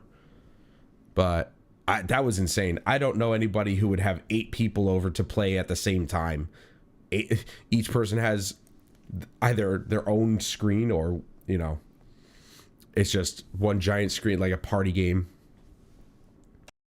Specs that I've seen is slightly worrying, but in practice it's actually not as worrying. So it supports DisplayPort 1.4 output. It has a DisplayPort 1.4 port. It also has what they're calling an HDMI 2.0 port. But when I spoke to them, it's more complicated than that. The hardware itself is HDMI 2.1 capable. They stressed that to me. And it supports VRR and HDR. I was going to say, how are they going to get away with doing a 2.0 port when 2.1 is what people want? Well, yeah, I mean, there weren't that many games that really you could support up to 8 people on the same console. And yeah, online took off and couch co-op was a thing of the past for the most part. But obviously he's going to explain that it's more complicated, apparently. It also supports 4K 120 output, but it doesn't currently support modes that require DSC, like 4K 165, right? Which you will see on some TVs nowadays, many monitors. So it should be fine for most users. I don't think most users are expecting that or need that functionality. They are working on those higher refresh rates, but they wouldn't commit to anything for launch. So at launch, it'll be a 4K 120 device, I suspect, off that HDMI port. But it also supports HDMI CEC, so you can get that nice home theater control if you want that. I always turn that off on my machines, but if that's something you're into. It causes issues for me always. Yeah, if that's something you're into, it does support that. And DisplayPort 1.4 is fully supported, so they're talking in the spec sheet about 4K 240 just fine over DP, so that should be terrific. And you can do multiple monitors, so you can do DisplayPort and HDMI at the same time, or HDMI and DisplayPort daisy-chained to multiple monitors at the same time. So that's quite nice for kind of PC functionality. The hardware has some other nice features. Now, I didn't talk about it, but the front faceplate of the device is actually removable. It has magnets and it's removable. So they said that's primarily for cleaning of the device if you do want to clean it. And those faceplates are fully customizable, and they talked about different kinds they might offer. They had one with kind of a wood grain finish. They also had one with an e-ink display that was custom. I don't think they'll be selling that one, but it looked really cool. It had some various stats about the device. That's cool. It also has an LED light strip underneath the front facade. And they mentioned one functionality is that if you're downloading a game, that could show the progress of the game download as it's being downloaded. Oh, that'd be sick. Which is really cool, I think. And they're going to be releasing 3D CAD files for those so you can make your own. Now, probably most interesting about this whole discussion, and I'll wrap with this, is that thermally the whole device, it's just this large exhaust fan that they designed the system that occupies most of the back facade of the unit, right? It's a nice big circular fan. I think bigger than any console fan I've seen, bigger than a Series X fan. See, now I would like this thing to be, again, I'm big into the black and white theme. I want it to be black and white. I want the body to be white, the faceplate to be black. I guess I could go with a black body, white faceplate, but you know, the PS5 and the Series S are both, main body is white and then the accents are black. So it would be nice to have this thing in, you know, in a all white configuration or black and white configuration of some sort. And I think in terms of its diameter, and between that fan and the faceplate, there's this huge aluminum heatsink with copper heat pipes. Again, this is a 200 watt device. So it's dissipating as much as a PlayStation 5 or a Series X, but in a smaller form factor. So that's really key here. They told me they purposely put the display outputs and all the ports in the back of the device so that... Yeah, that's true. I could just spray paint it white, which would be pretty easy to do. I wouldn't have to spray paint the whole thing. I would just need to get the shroud, the main shroud, spray paint it white, and then we're good to go. In typical use, they're very hard to block because you'll have cable sticking out of it. So the exhaust is going to blow into open air, at least a few inches of open air is the idea.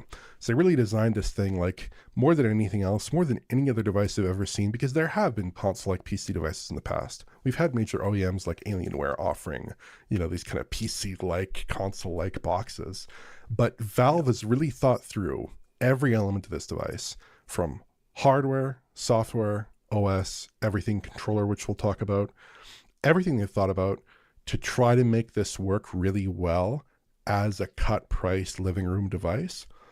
And I think that's really cool. They've put a ton of effort into it, a ton of time into it, and like it oozes thought and quality at every corner. I was just really impressed with the overall hardware of this device and the software, obviously. Yeah, it looks irresistible. It's really, really cute, doesn't it?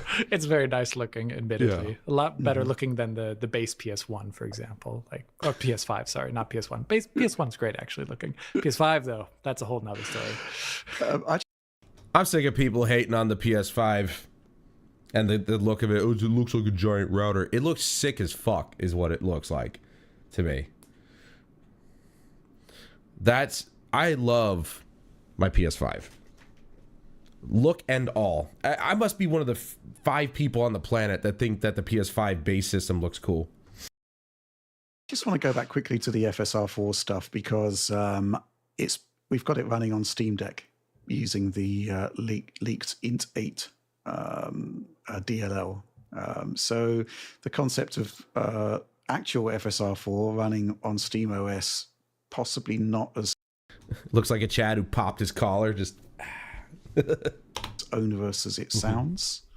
And it should, you'd kind of hope that it would just kind of work. I guess it does need to have some level of driver support in there, however.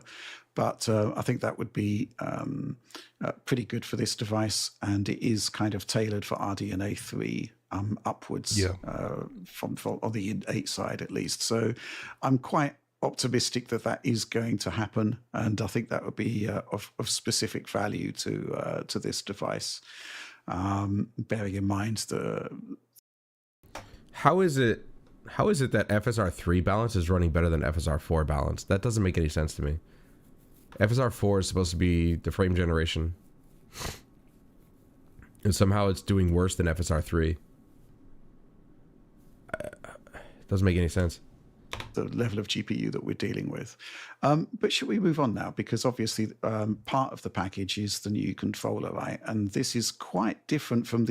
I really wish I actually got my hands on the original controller. I probably still can, but it would cost a pretty penny. I got myself the original Steam Link for like next to nothing when they were just trying to sell off their stock. I got it for like $2 or something like that. So that's like a collectible, but I really wish I got an original Steam Deck controller as well. Yeah, well that's why I'm like, I don't, this is what I'm talking about though. PC gaming is so horribly unoptimized these days. You get crap like Monster Hunter Wilds, which sells millions of copies, but it runs like ass. People complain about it, but they still buy it. Oh yeah, it was a pretty expensive controller.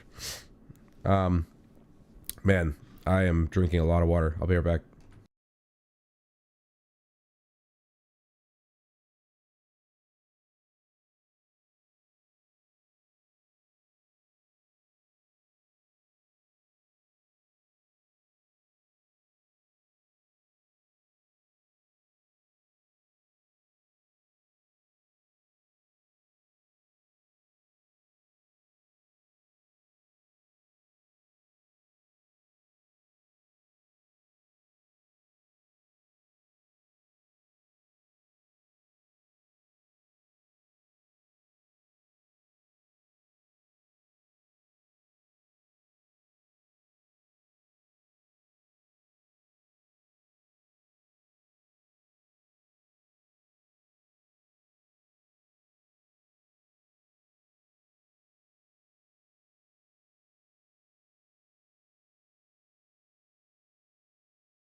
I'm not saying I'm going to get it now. I'm just saying, like, I should have gotten it when I had the chance. The initial Steam Machines controller, the initial Steam... By the way, since starting the stream, this is my third. I'm able to really take out every last drop out of the dispenser. This is my third full bottle. Ever since I got the dispenser, I never realized how much water I drank until I got it. Like, I was obviously, I had my Brita filter and everything, but I had to keep filling that up, and then every few months I'd have to change out the filter and stuff. I just have to go down the street to Walmart. I say down the street. It's like 10 minutes away. I go down there. I fill up the 2 5-gallon jugs that I have for $4, and I've got water for like 3 weeks maybe. But it's like I drink it every day, so it's crazy. Controller that we had back in 2015, which was very, very different to a standard joypad. Yeah, that initial Steam machine controller, that initial Steam controller is kind of an alien looking device, because in the portions where you normally have 2 thumbsticks, you have dual D-pads / touchpads, right? Yeah. And you don't actually have a formal D-pad, nor do you have a second analog stick. So you're basically being asked to use one of these touchpads for camera control in 3D games. And I have used one of these devices before. I don't have one here on hand, but I have used one. And I will say it's very awkward. It's very awkward. It's a weird feeling. This actually feels like an evolution, right? It's been 10 years since that device launched. It's an evolution of that, but it's so better in so many ways, and it takes so many learnings from the Steam. It looks so bulky though. Like they really want to have those touchpads in there. And you know, I mean, again, the PS5 controller with its touchpad, even the PS4 controller with its touchpad, like it still has a touchpad and it's sleeker looking. You know, why couldn't they do like 2 small separate touchpads here so it's left and right instead of two touchpads like this where they take up they just make the controller that much bigger. I don't know why they had to do it this way. Maybe it's ergonomically sound, I don't know, but it just doesn't look like it to me. But it's so better in so many ways, and it takes so many learnings from the Steam Deck itself to actually make a really good controller for PC and kind of console controller games on the PC. So it has all the controls you'd expect, plus dual trackpads below the sticks, a dedicated Steam button, a Steam quick action menu button, and 4 back buttons. It feels very much like the Steam Deck, except the 4 back buttons was insane to look at.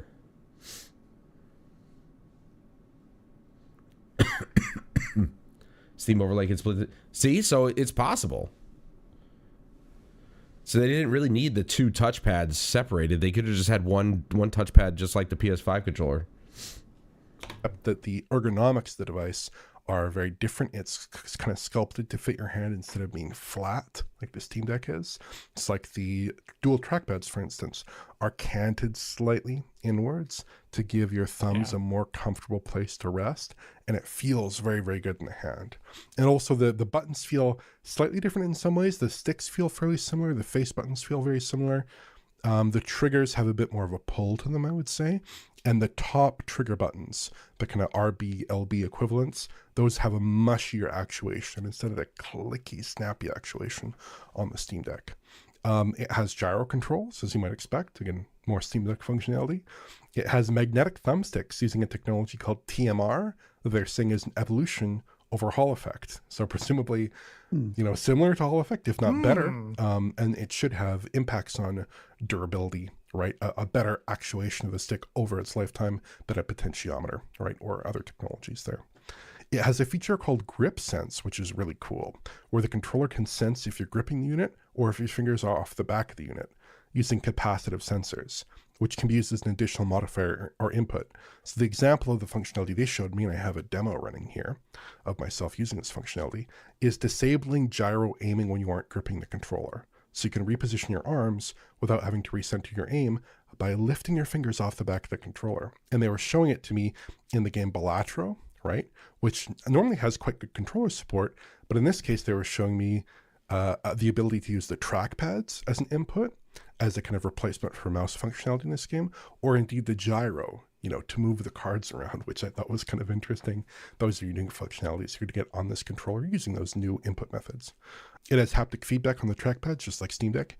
It also has haptic motors in the controller itself. They're quoting kind of HD rumble functionality. It feels very good, feels very responsive, much stronger than the Steam Deck, which is quite weak. So yeah, it feels great. In terms of connectivity, it connects via a Steam controller puck, which is this little dongle that can also connect to the controller magnetically to charge it. It also has a USB Type-C port in it, by the way, if you want to charge it using that. And it has a wireless connection they say should be rock solid. It uses a proprietary wireless standard. But you can connect it via Bluetooth or wired instead if you want to. And the Steam machine itself comes with a Steam controller, and it can be powered on using the Steam controller directly. See, that's what I'm talking about. That's console right there. You buy the console, you get the controller with it, and like he's saying, you can power it on with the controller. That's what I'm looking for right there. With a hit of the Steam button, right? That's functionality you see on other consoles. It's functionality we're going to see here, at least if you're using that Steam controller. So my feelings on this, I think this is way better than that OG Steam controller. This is definitely going to be great for times when you're gaming and you need mouse input, right? So you need to navigate errant controller elements, like we often see in PC games using SteamOS, because on Steam Deck, you have this nice dual functionality of being able to use the touchpad or the touchscreen or the trackpads, right? So here we're getting some of that functionality with the trackpads. We have that ability to navigate those interfaces. They also will have a Steam Machine verified program they talked to me about that will apply basically to the combination of a Steam Machine plus Steam controller. So they're not going to have a verified program for a generic controller, but they think they can have a verified program that will work well for the Steam Machine plus the Steam controller. I also think this is going to be an amazing device for traditional PC games, or at least games that can be adapted to some degree. And the one that comes to mind for me is World of Warcraft, because if you install certain mods, you can actually play the game really effectively with the controller, but sometimes you do need cursor input. And up until now, I've been using a DualShock 4 for that. This seems like a much better device for that, with its back buttons, with its great trackpads, with everything. So yeah, I think this is really cool. I think it's going to be a great Windows controller as well, because you have that ability to navigate all those cumbersome interface elements that previously you'd have no good way to navigate or use. This is what I've been saying for years at this point. I think Blizzard has missed out on a large audience. As much as I really don't like them as a company anymore, World of Warcraft could have hit even bigger if they figured out a way to get it on console like Square Enix did with Final Fantasy XIV. You know, Final Fantasy XI was on consoles first. It was on the PS2 first. Then it came out, I think, to PC, and then it came out to 360. So, you know, they've been on console pretty much since their first MMO. They beat Blizzard to that. And obviously Blizzard saw major success even without being on console. But now World of Warcraft's popularity is waned quite significantly over the years. And if they just figured out how to get a console version of it, I mean, hell, I might even be still playing it to this day. Let's be honest. It was a great part of my past, and I wish I could still play it, but there's just no. I'm not on PC that much anymore, and I have no reason to buy it because I'm still paying for 14, and I miss playing 14, so I need to see if the next patch is out already. Because it just got updated on my console, so I got to see what that was all about. In this controller, you do have that functionality. So I think it's a really cool controller. I think people are really going to like it. I really like it. I'm really into it. But it does seem, and this is a kind of recurring theme with this device, that they make a lot of specific accommodations and adjustments to make this controller good in the context of an operating system that might, God forbid, present you with a window at some point, and you have to navigate it, and this is making that experience. Well, it seems like the capacitive touch is really something that Valve is trying to push in most of their products. You know, you obviously have it on the original Index controllers, and now they're putting it in the new Steam controller, and they have it in the new Steam Index or Valve Index, whatever they're calling it, the Steam frame. It seems like they really want to try and push that tech, and you know, PSVR 2 has it somewhat in the thumbsticks. There is some capacitive touch in those, which I found out about when I was playing Metro, the Metro VR game, Awakening. it does recognize when you rest your thumbs on the sticks, so that's pretty cool. But I think the only company that's been able to really pull it off is Valve, and it seems like they really want to get it into most of their controller products. So it will be interesting to see how people utilize it. It's a lot better, a lot more usable. Fantastic stuff. Any thoughts there, Alex? No, I'm just actually impressed by Valve's ability to make an ecosystem ahead of other people like Microsoft. I just, the idea of turning on my PC, waking it with like the touch of the Xbox button is so foreign because it's impossible, I'm pretty sure. Maybe not. Maybe there's a wake from USB function. I'm not sure if that can allow me to do that. But yeah, I like those ideas. I'm also very interested in the not mentioned from Oliver, but since we're talking about SteamOS here, the ability to sleep. I think Alex saying that, I think the way that they're doing it is they're using it through the Bluetooth.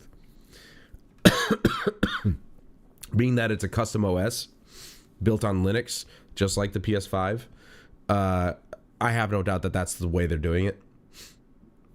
With the Steam machine, they're just using the Bluetooth in order to do that, because that's how you do it with the PS5. So they could pretty much do anything they want with a custom OS that they have. So I mean, Sony was able to do it. Why can't they? Sleep games. Yep. They just brought out the new download function for the Steam Deck, which goes low wattage mode. It'll be really interesting to see if the OS is capable of doing that as well on this device, where you just kind of like let it download a bunch of games in a low powered state. There's a lot of stuff that they've been doing already in their ecosystem that really interests me. The controller, I mean, I play mainly with mouse and keyboard, so I have less of an interest there. But in regards to the ecosystem stuff, I'm very interested. I'm also interested in the places where they can go beyond what AMD allows. Like for their, you were just talking about the difference between RADV performance potentially and like driver compiler optimizations, which is something that. Exactly. Yeah. There's a lot of stuff you just can't do with Windows because it was never built for gaming. It wasn't purpose built for gaming, which is why Microsoft is scrambling, trying to come up with an OS for their handheld coming from ROG. You would need that. I mean, they did it with the Xbox, so they clearly know how to do it, but to do it as a PC is something that they failed to figure out, I suppose, or they're still trying to figure out. Whereas obviously Sony, they've, like I said, their operating system's been on Linux for years now, so for almost 20 years at this point. So they already know how to do it, and Valve has had their own OS, Steam OS, for quite a few years now, which is a Linux variant. And obviously, I mean, the Steam Deck runs on Steam OS. I imagine you wake that thing up, or you can wake it up with a push of the Steam button or something like that. Maybe they learned something from that. But it would be very unfortunate if they didn't have that functionality. But would Microsoft allow you to download it or update it for free? That's going to be the major question. Are they going to be assholes about it, or are they going to be reasonable and say, here's a free update or something like that? We've seen in the past and we've heard reports on. And I'm also curious about, I mean, I don't know if they would, but things like Optiscaler run on DLSS and XeSS DLLs, and they inject FSR4 into games where even FSR could not have been in the game at all, or they only had older versions, pre-DLL versions of FSR. And, nothing's really technically stopping Valve from doing that, but at the worst, the community steps in. But I would really like to see this box be one where there needs to be less community injection to make it better in areas, and rather more Valve takes control, not control, but offers more of that stuff that the community also does. Because if this is supposed to be a move into the console-like environment, it would be great if it required the least amount of extra work from the user as possible to make that just make more sense for what the box is trying to be. But as a PC user, I'm just very interested in it. I'm a little bit worried about the VRAM, but we'll have to see how that shakes out depending upon the price. Yeah, I think from the VRAM side of things, and again, this is another argument that both AMD and NVIDIA have come up with. It's essentially that PC gaming is a lot larger than our particular focus, and a huge amount of games that don't really touch VRAM are actually getting a lot of use, within the PC ecosystem. It is just from our perspective, when you're looking at AAA, when you're looking at future titles, that it has been proven to be a concern to the point where you've essentially seen a scaling up of GPU compute to the point where it is now being held back by the fact that sometimes there's not the memory enough to feed it, particularly with ray tracing, which is probably a slightly less of a concern for this particular level of GPU, but there it is. But ultimately, I think it's still a kind of halfway house between console and PC, which I think has strengths and weaknesses. On the strengths side of things, going back to the modding stuff, the fact is that there is a huge amount of stuff out there that you can do with this device that you won't be able to do with a console. And, when you think about the Steam Deck, all of the plugins that are available for it, plugins that did make the FSR4 preview happen, for example, on Steam Deck. I mean, this is all really, really exciting stuff that users can tap into. But at the same time, on the flip side, the fact that there isn't the sort of full-on hand-holding that Sony and Microsoft do does mean that there's a very good chance that you'll be downloading games and kind of like flailing around in the dark to get the best possible settings for this. In which case, I guess, Alex, they should be considering your entire library of optimized videos at this point. Why not? Which typically do address 8 gigabyte VRAM limits. Usually do, yes. We usually do. And of course, I mean, I know what's going to be happening with review units. Indiana Jones is going to be quoted right off the bat to see just how that 8 gigabyte VRAM limit is being handled there. I'm interested in your closing thoughts, Oliver, not just about the hardware, but also about the actual visit to Valve itself. I mean, I've been on a Valve press tour, but I've never been in Valve HQ, so this has been pretty exciting. Yeah, it was really cool. Wow, Oliver gets to be the lucky one to visit Valve. I was trying to move in on PlayStation and Xbox territory. They have to make the cuts to gain profit off of this hardware. They're still a private company, yes, but Valve is built off the backs of video games. Like they just built a piece of software for people to be able to download games, and that's it. And they've never had to build any hardware. So all of their money already came from games, whereas we mentioned before, Sony and Microsoft, they have to build the hardware, take a loss on it, but gain it back through game sales. Valve was built off of game sales, so they have all this extra cash to put into stuff like the Index and Steam machines and stuff like that to really experiment with what works and what doesn't. And the Steam Deck worked really well. The Valve Index worked really well. So they just get to keep going, keep churning things out, see what sticks. And so far, two of their biggest hardware adventures have paid off in big dividends. So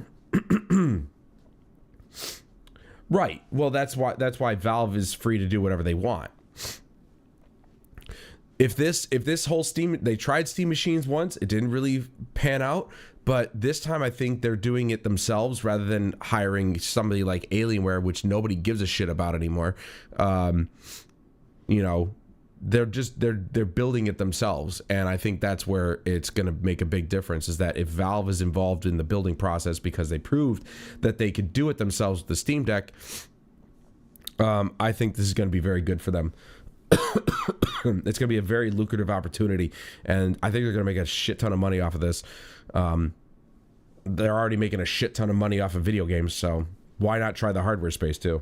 Brought me up along with Andrew Elmore, who helped us with this visit, by the way, and filmed a lot of this footage that you're seeing on screen right now. And they took us in. They had it kind of us cordoned off in this like press area where there were some guards and some curtains in the areas that were inaccessible to us, which is kind of nice because sometimes in these visits you'll have a minder who follows you everywhere. But in this visit, I could freely like go to the bathroom on my own without needing someone to mind me to make sure that I'm not going somewhere that I shouldn't be, which is very important, obviously. And basically what they had us do is they set us through an introduction, and then they brought us to the Steam Machine and Steam Controller exhibition, where they had a little demo, interviews. Then likewise with the Steam Frame device, which we'll talk about in a separate video that should be live hopefully a few hours after this one, if I've done my job right. And they also brought us to a demo room where we had some time to sit around, hang around with some Valve engineers, some Valve software developers, and play with these different devices and look at some different devices like the e-ink Steam Machine, which I thought was quite cool. So yeah, it was a really fun visit. We were there for about 4 hours or so, 3 hours maybe, and it was just it was a fun time, and I really enjoyed myself there looking at all this hardware, which I think was quite exciting.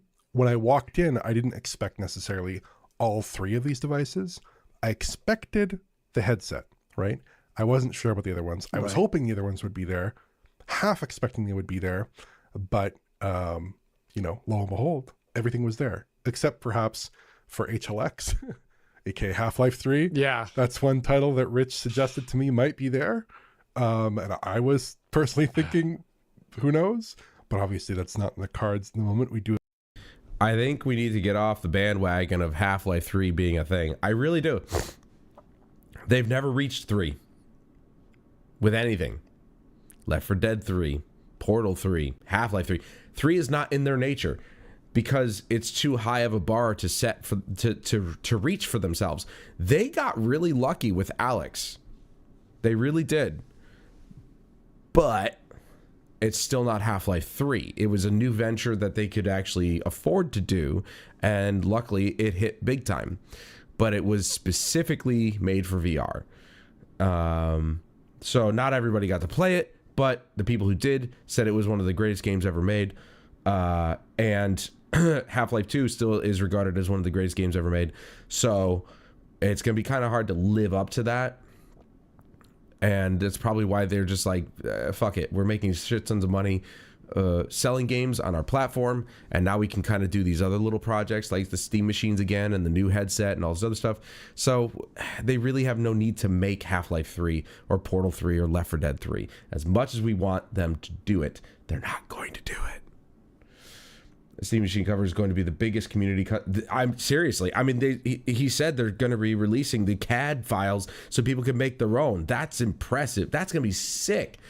Can you imagine if I actually had a 3D printer? I'd be able to print myself my logo onto a freaking faceplate and paste it on my Steam machine. That'd be sick. Expect that's in development. We do expect that will be released at some point soon, at least based off. I'd love to do that for my PS5, but insight into this myself. But we did not see that product at all. So, in terms of, I wanted to touch on one quick thing is that in terms of kind of other issues you might have with SteamOS, this device relative to other devices that might be out there. One thing and one kind of continuing issue on SteamOS these days is the proliferation of kernel level anti-cheat in multiplayer titles. Valve has worked with some developers who use kernel level anti-cheat to remove that functionality for their games on Steam Deck, on SteamOS. But yeah, but that's the thing. I don't have any interest in getting a 3D printer. It's just not an interest of mine. I'd probably just pay somebody to do it. It really does require cooperation from the developers. So titles like Battlefield 6, they're not going to run on this thing flat out. Like without some kind of workaround for this kernel level anti-cheat or a different accommodation for Linux devices, that's just not going to happen right on this device. So that's a potential issue. And in general, when I go through my Steam library, I would say about 20%, maybe 20%, maybe 15% of those titles do not currently work on Steam Deck, like flat out do not work or have some great functionality issue. So I would say that like with this device, again, another issue relative to that console experience is not every game you download, not every game you own is going to run on this thing, right?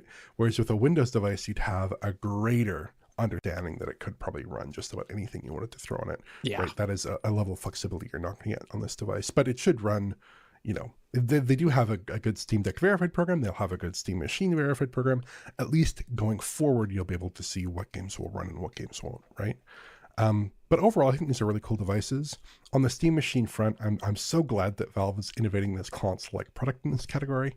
It has some obvious compromises, namely in terms of that spec, but it works better as a console than any PC device I've ever used.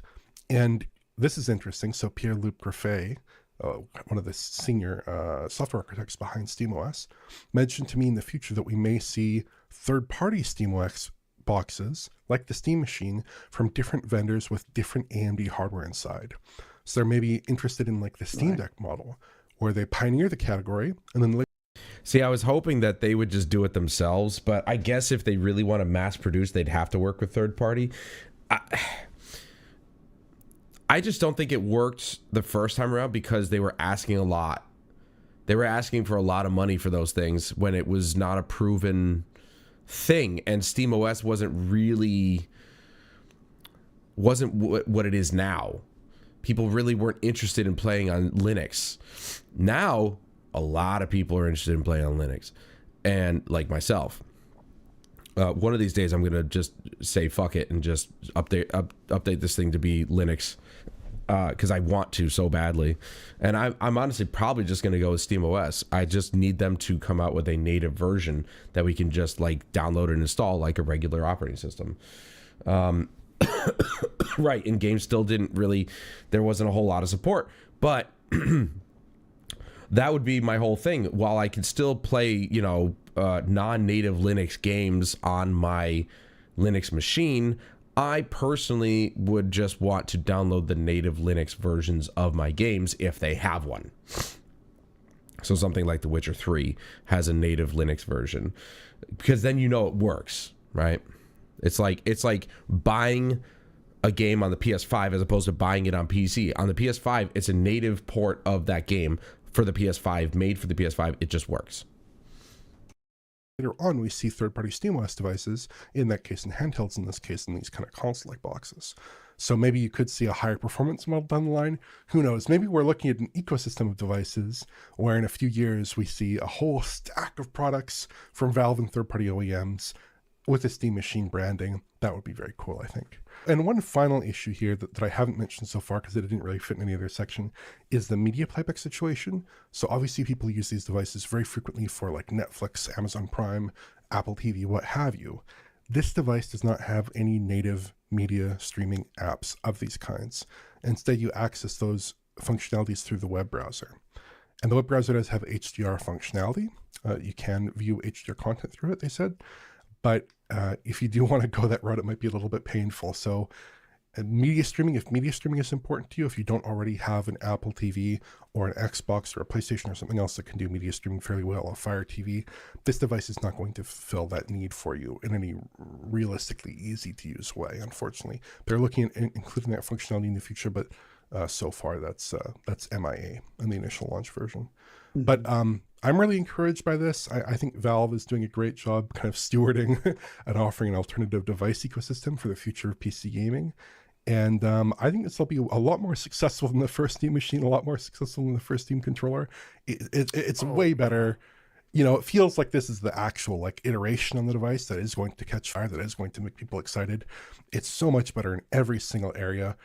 The only real question mark, and again, you as the viewer will have the benefit of possibly knowing this information more than we will, but I don't know the specific release date, right? So they mentioned Q1 2026. They told me it was still up in the air as to whether they would launch all on the same date or on different dates. So there's the potential that we could see all the products launched on the same date. And the other big question mark, of course, which we've mentioned a few times, is price. I think the fact they're shipping a 512 gigabyte box maybe suggests they're aiming towards the lower end of that spectrum, because that is pretty stingy. But who knows, right? At this point, it's up in the air. Right. I'd hope to see aggressive pricing similar to the original Steam Deck. And it actually makes a bit of a statement, even though a lot of people are actually opting for the higher specification SKUs anyway. Yeah, it's like starting from $399 for the original Steam Deck was really powerful, right? It's the number that sticks in people's minds. Similarly, when you were talking about the idea of OEMs producing their own Steam machines, I think that's just awesome, right? Because all of the fundamentals are seemingly here for a PC that you connect to a TV. And in theory, that RAD-V driver should essentially work with just about anything that AMD puts out. Yeah. So happy days. It should be pretty fantastic, I think, and the opportunity there is very, very compelling because there are going to be high-end enthusiasts who want a device like this, but probably want more performance. And the idea that they can either buy one or they can roll their own and then just install the SteamOS operating system. Not only is it really great, it's also sort of reminds me again of what the original Steam Machines initiative was all about. And I think the sort of story for me on here is pretty straightforward, right? The 2015 Steam Machines were objectively a failure, right? And yet Valve didn't stop. They continued to develop the idea that open source operating system, running open source components, can actually deliver a viable and these days, in some ways, a lot better alternative to Windows. And to see that actually actualized here today, I think is absolutely fantastic. Okay, Alex, final thoughts? Yeah, I guess the only thing that I'm lamenting about this beyond the VRAM situation is that it is RDNA 3. And it feels like there's very few RDNA 4 products. And it's a shame that there aren't smaller chips, smaller GPUs, smaller SoCs that AMD's created that could be leveraging RDNA 4, because we're at this really interesting inflection point in AMD's GPU history where it seems like they're getting on with getting to the future finally. And this is just coming out at maybe the wrong point in time in their product roadmap to not have something more forward looking on the GPU side. But that is, obviously we have to see this thing running first before I start complaining completely. But, so that's my last 2 cents. Yeah, I do think affordability was basically one of the prerequisites for the design on this. So, it's no real surprise to me that we're seeing a cutback, what looks like Navi 33, because I don't think AMD actually produced a desktop Navi 33 that was cut back in any way from the just the 7600, which was 32. Yeah, that was it. And the 7600 XT, which was basically double the memory on top of that. So, interesting stuff. So it may well be the case that, AMD had a significant amount of chips available that would fit this quote unquote semi-custom requirement from Valve. Even so, though, I guess at this point, it's going to be all about seeing what the machine's actually about. And I guess we're going to have to wait for the review period for that to happen. But thanks a lot for that, Oliver. Really, really interesting stuff. But that's the end of this particular video. So please do like. Okay. Well, interesting. It's been so many years since SteamOS has been a thing. I don't understand why they haven't released it yet. There's so many of us that really would love to just use SteamOS instead of pick a flavor of Linux. Obviously, I know my flavor of Linux, but can we just get SteamOS, please? Anyway, be right back.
It's crazy to me, after all this water, I'm still not hydrated.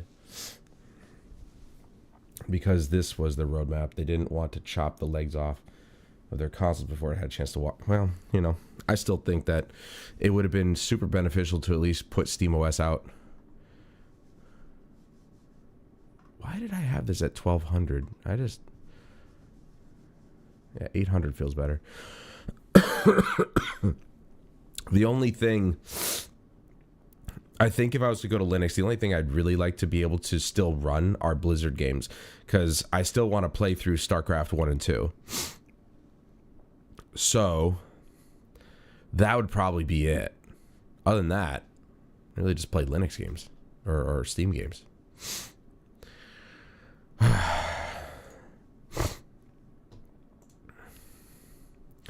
Well, that was interesting. Sure.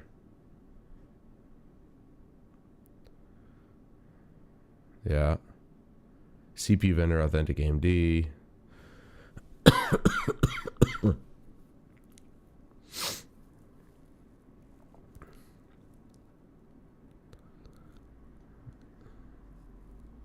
What the hell? It didn't even detect my GPU. Did it?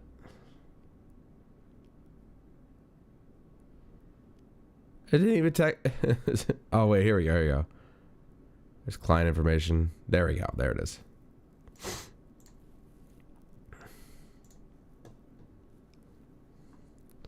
Obviously, my GPU is very rare.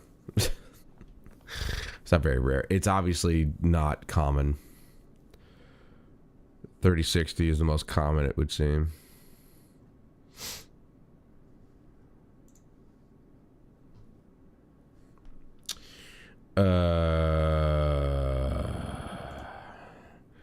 Painkiller, hell and damnation. Other than some console-like features, there are people who have more powerful PCs than this console. Well, yeah.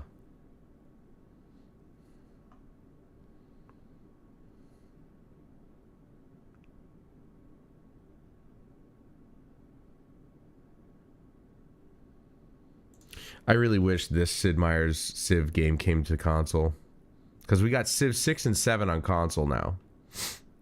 I really wish this one, but this was, I mean, you know, this was like, what, 20, this was during Civ 5, and that was a long time ago.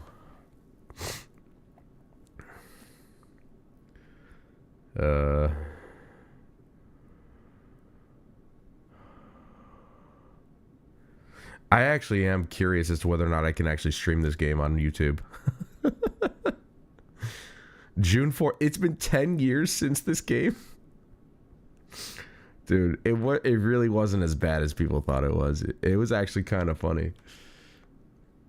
I'll give the SteamOS another year before it comes out, but this could be the year that I finally go with Linux.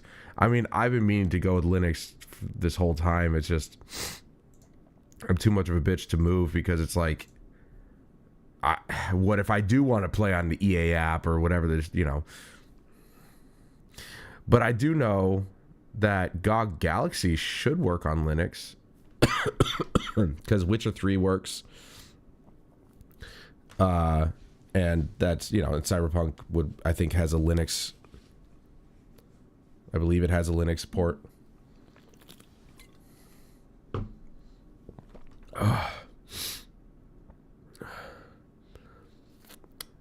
Let's fire a Painkiller. Hell and damnation.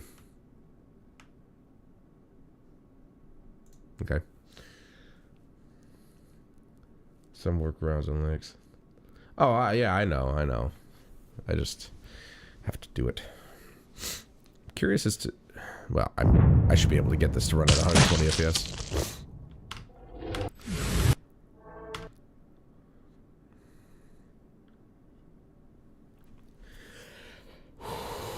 I'm curious if this has actually controller support on this game natively.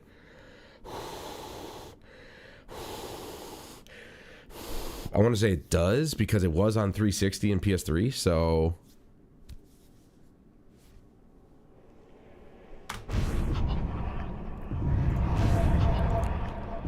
Still loud as fuck. Yeah, it has controller settings.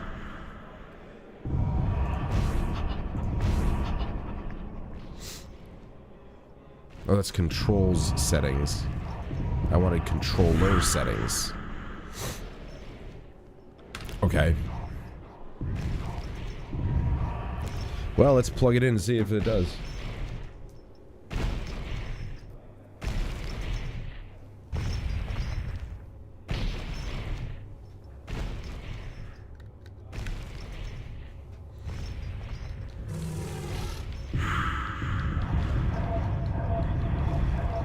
There it is. Mouse is still on the screen, but... Alright, we're looking at everything on high. VSync is off, but I'm curious as to whether or not I can VSync it and it'll be fine.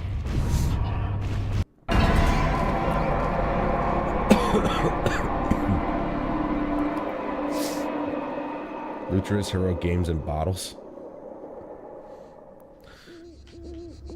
Oh wow, okay. It has native controller support. But it's still sitting at 60 FPS, which... that I don't understand. VSync is turned off, so... I think I remember having the same issue. No.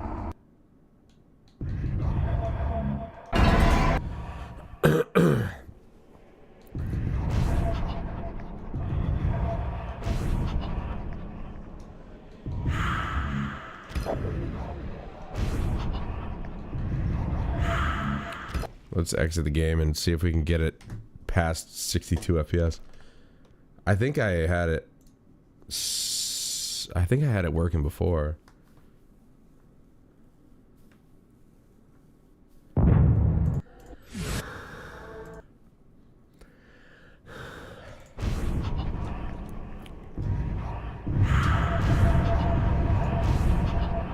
Dude, look at this. I turned it off. And it refused.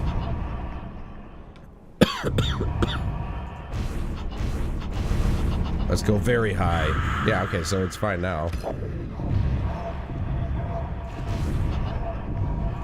Keep doing that. Oh, wait. Wait, did I have problems with it? I think I might have had... That's why I had it only on high, because I think this one might have issues. Dude, look at this. It keeps turning it back on.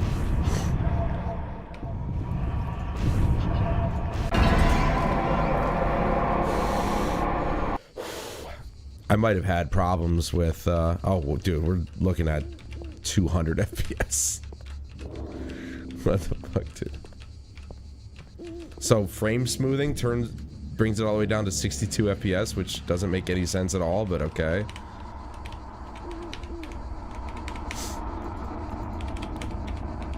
The hell is number 8?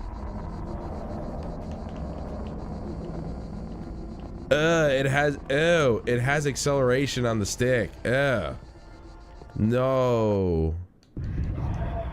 Yeah, I remember these days when they had obnoxious fucking noises when you went through the menu.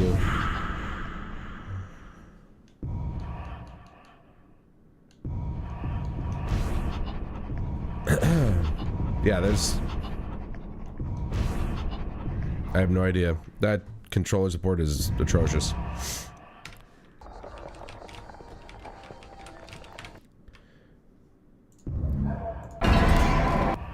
What if I enable VSync?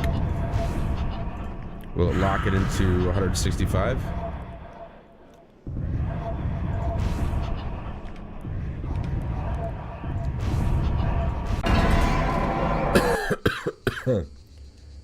Only 250. Yeah, I guess VSync doesn't work. Oh well. I'm getting 165 FPS. I'm getting the full breadth of my monitor. What do you do, linear? I have no idea.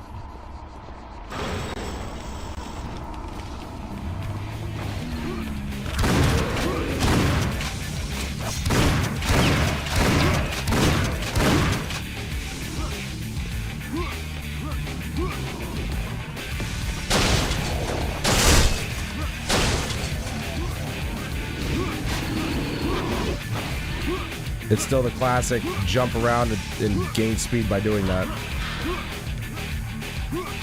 Where'd they go? Oh.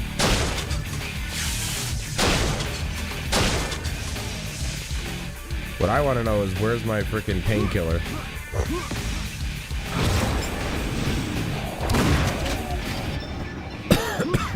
Eight,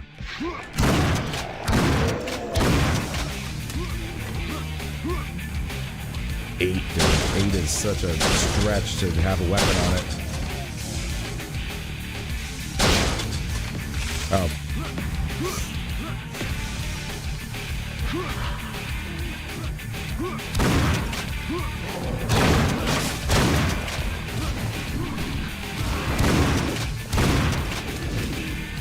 I got no ammo on my secondary card.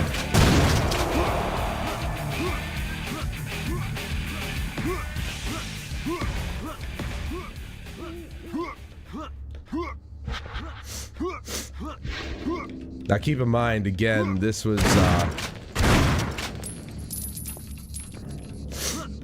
this game was a remake slash sequel to the original Painkiller from 2004. So I remembered this first level here.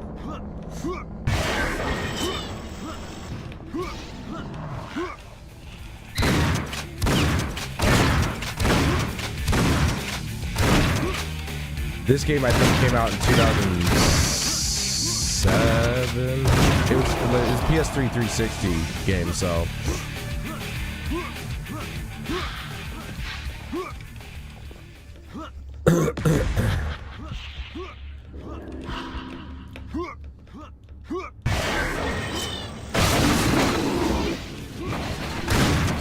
Oh my God, the midgets.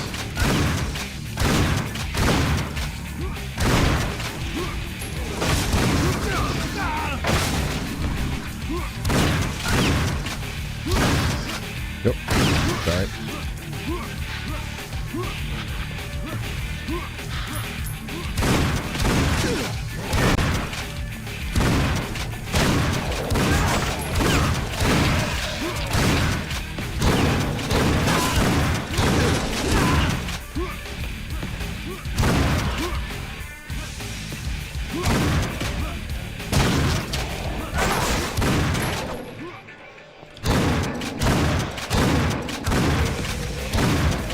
I feel like I'm playing Serious Sam.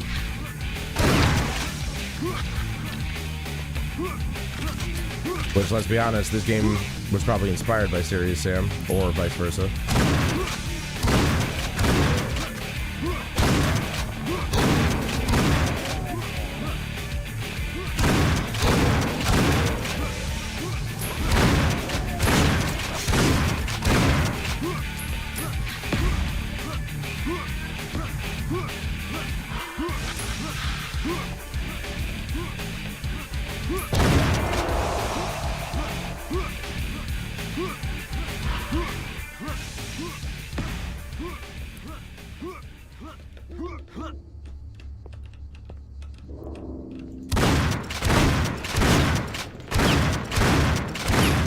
I'm not joking. I don't know if this is even running at higher frame rate. I gotta see if I've accidentally set the frame rate down to 60. I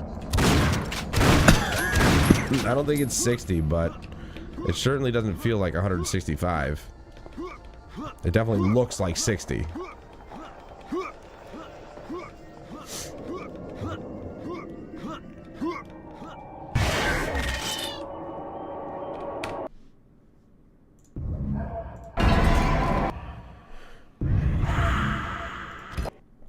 Because I might have set the resolution or the frame rate or the refresh rate. Sorry. What? I don't know why it was doing that. Yeah. It's like I know. I'm like, wait a minute. This doesn't feel like 165.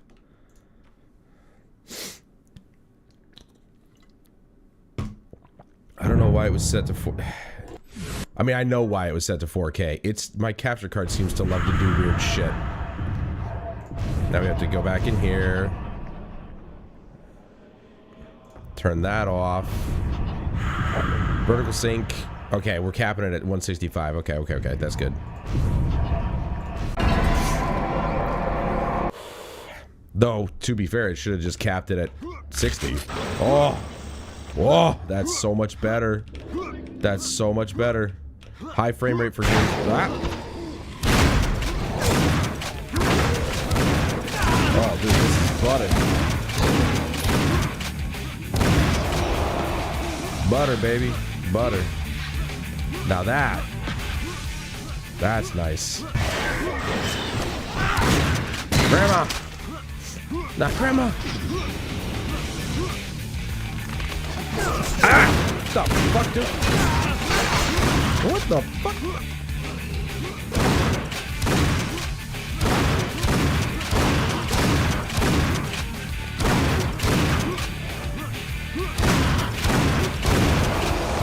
Douchebags, man. They tried to corner me. Some health here.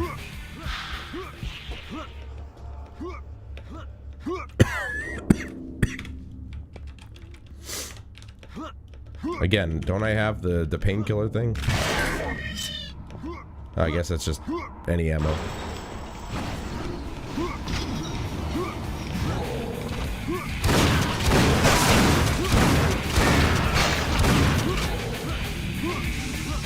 And random things stopping me on the ground.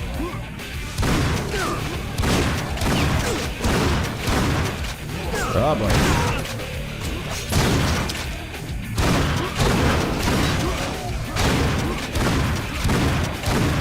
Like any good zombies player knows, get a train going.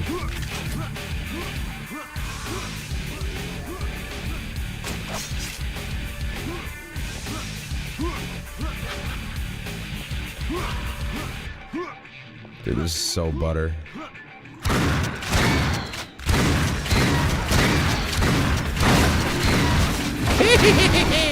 Come, my pretty. What the hell?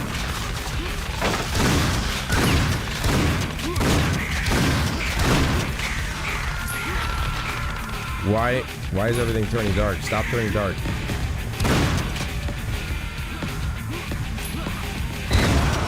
Stop doing whatever it is you're doing. Crazy ass bitch.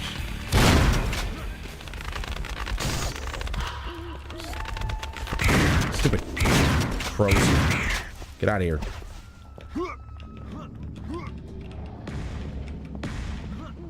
Oh.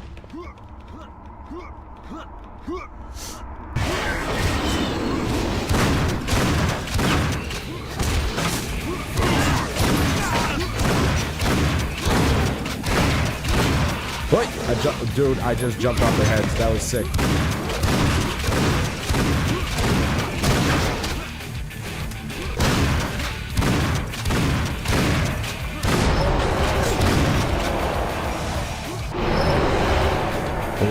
I don't want to grab that until I need it. This will be probably the moment.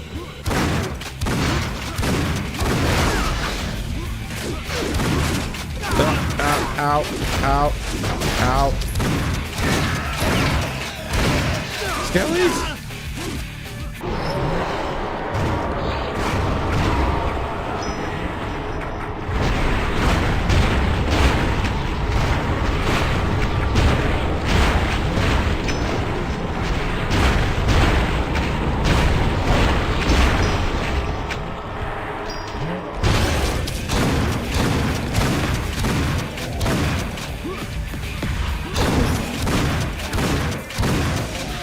Oh my god, so much around here. Hey!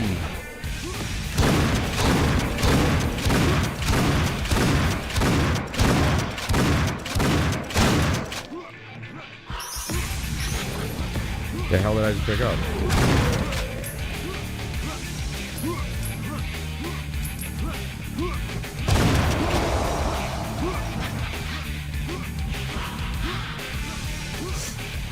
I think the movement in the new painkiller is so much better. You're not just jumping all the time. Oh. Okay.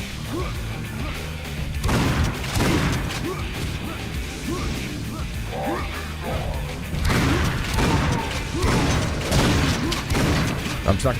Crap.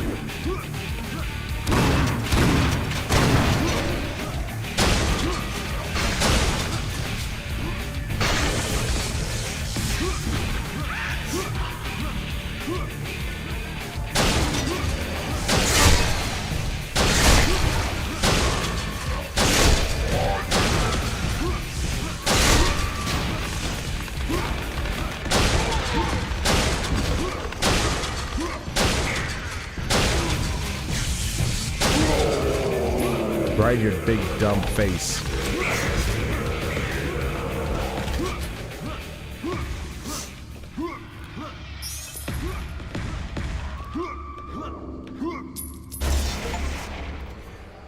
So, achievement. How old is this game? I think it was 2007.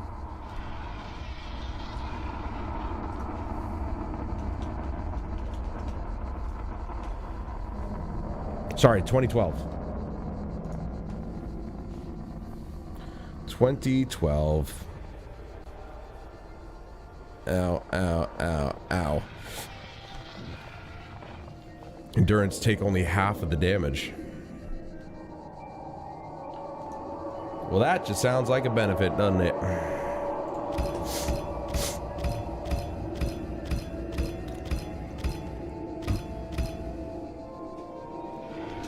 Ugh. Terror cards. What do we got? Endurance, haste. The world moves two times slower. So the world moves 2 times slower, but I don't. Nah.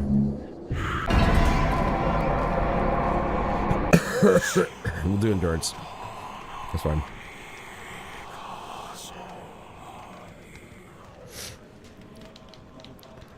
Seriously, no way.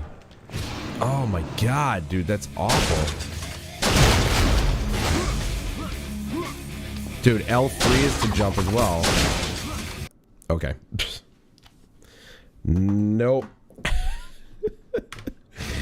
I ain't doing freaking... I ain't doing acceleration on my stick. Or on my dick. I don't want my dick accelerating. Oh, here we go. There we go. I was wondering where this thing was. Oh wait, we just picked it up. Duh.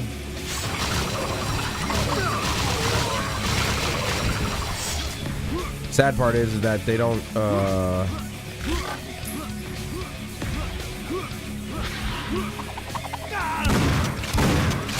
they don't drop ammo in this one because you use that.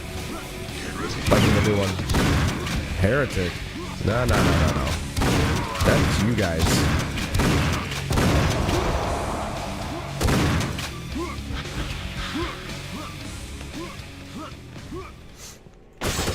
Like, playing these old games is cool. It's just the whole jumping to get a speed boost thing is... yeah. It's a little annoying that it's something you have to just keep doing.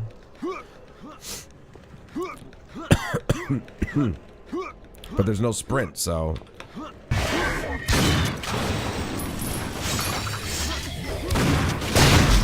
Alright, well, you guys are dumb.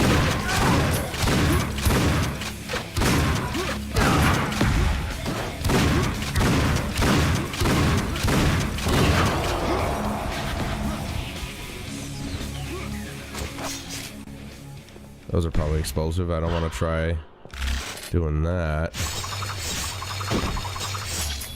Gotta get the gold.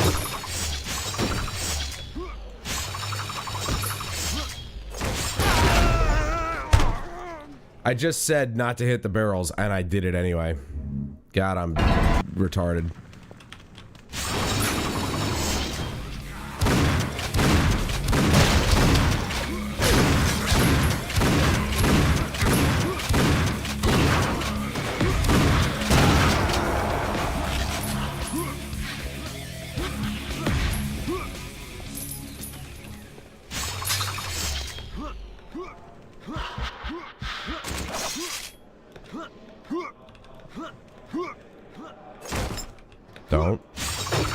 Don't do it.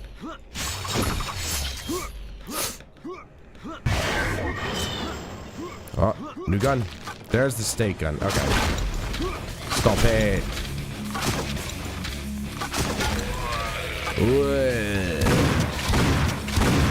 Is that 3? Yep. I get up there, please. Bad.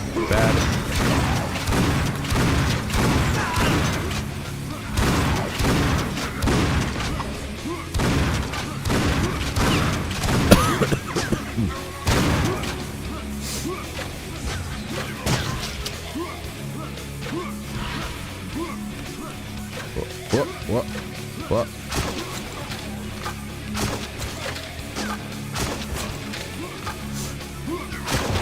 Oh, right in the face, bro. What do you know about these modern gamer skills? What do you know about it, bro?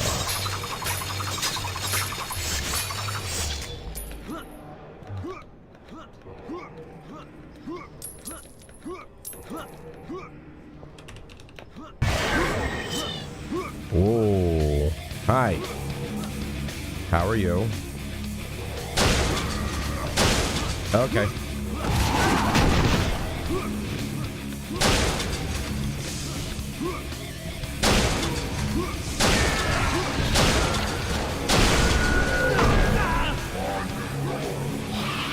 I can't. What? I couldn't do anything for a second? That was weird.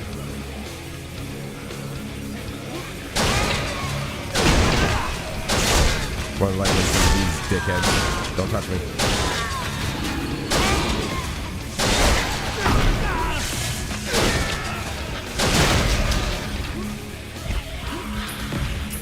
I need to get my boost.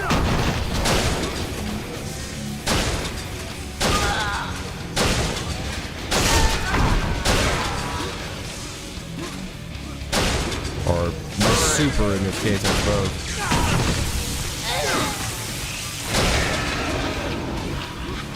It can't be that far off, right?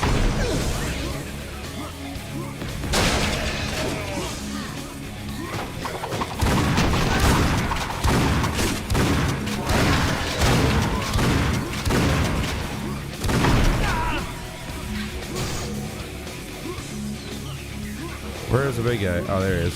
He's just kind of hanging out over there, I guess.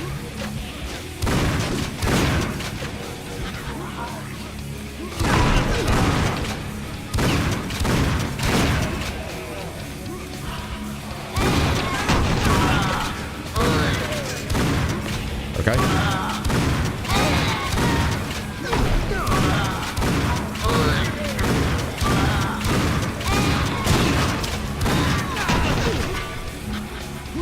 Am I taking damage or something? What's the matter, man? You can't fit your fat ass in here. He really is doing damage to me. What the fuck, dude?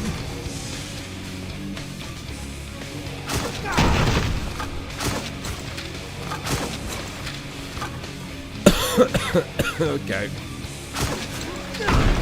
Dude, how is he doing damage to me without hitting me? Fat fuck.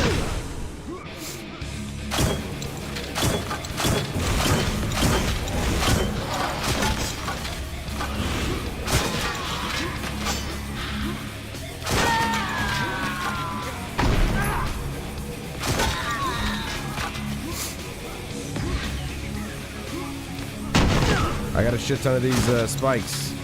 Stakes, whatever. So don't worry. Right in the face. I'll just do this.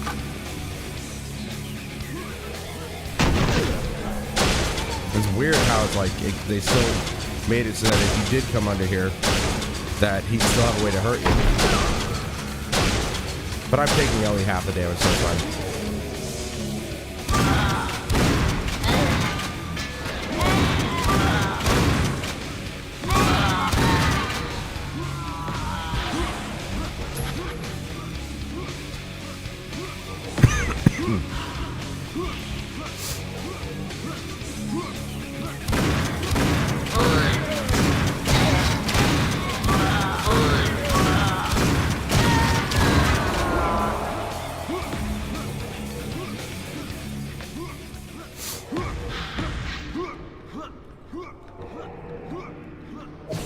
Yeah, I remember Jeremy had this game on his PC way back when. I don't know if he ever played it. Okay, that was the boss. Pathetic. That was unfortunate. Bad spawn. That's how I feel every time I... Okay, so I can't Can't speed jump upstairs, apparently.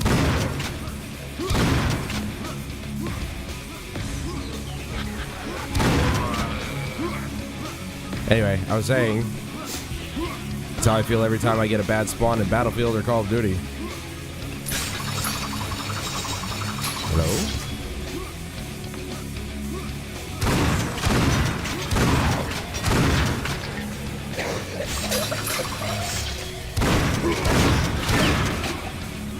Were they smoking? Like, what the hell's going on?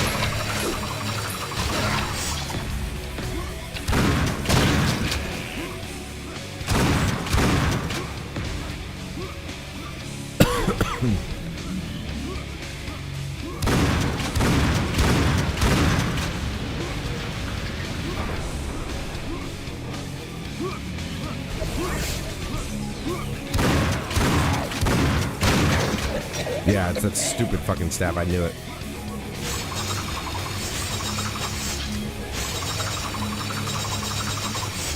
Not something you could do. I think. Oh, I forgot the shift is like the secondary fire. Ah, I forgot about that too.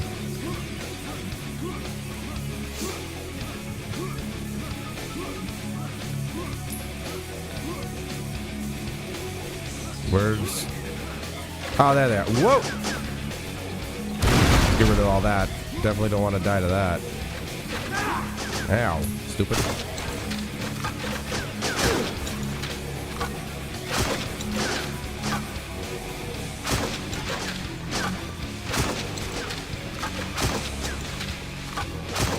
Dude, 4 headshots in a row. How we doing? That's how we do it here.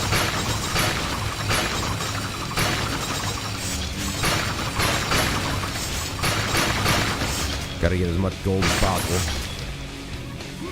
Oh, hey.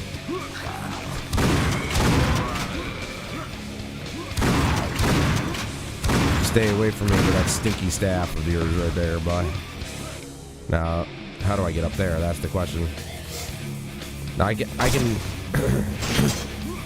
can grapple guys to me, but I guess do I climb this? Aha, nope. Right here and here. Nice. There we go. Now to get up over there. They don't have the grappling stuff in this game like they do in the new one.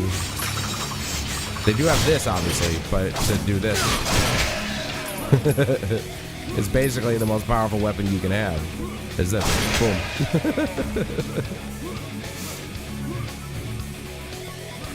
How the hell am I supposed to get up there?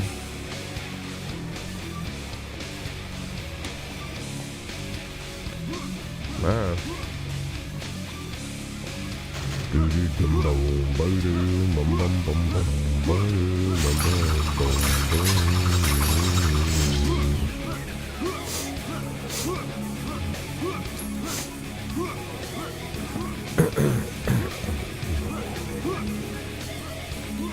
Dude, you guys are just chilling down here? Like, what the hell are you doing?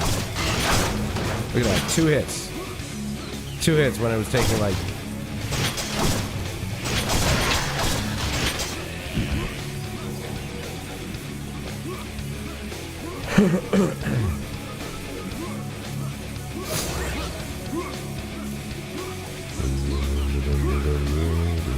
Yeah, see, I can't do the jump up the stairs.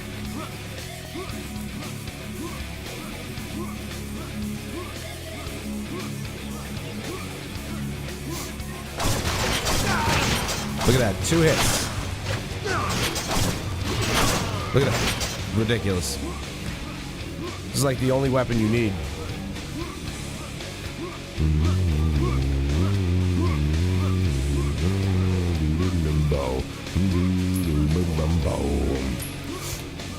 Oh, Rob, if you're still here, I forgot to mention, I started watching Merlin.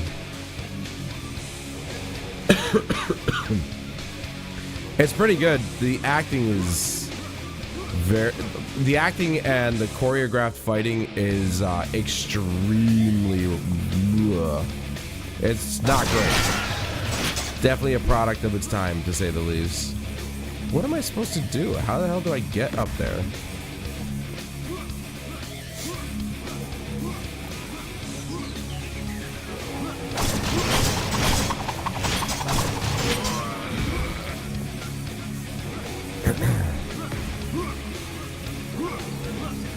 Oh, is it pointing me to enemies? Look at that.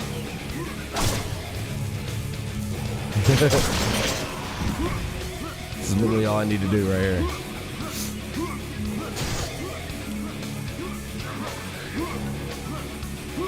So it is just kill everybody. Got it. It's my favorite kind of pastime. Fuck the objective, kill everybody.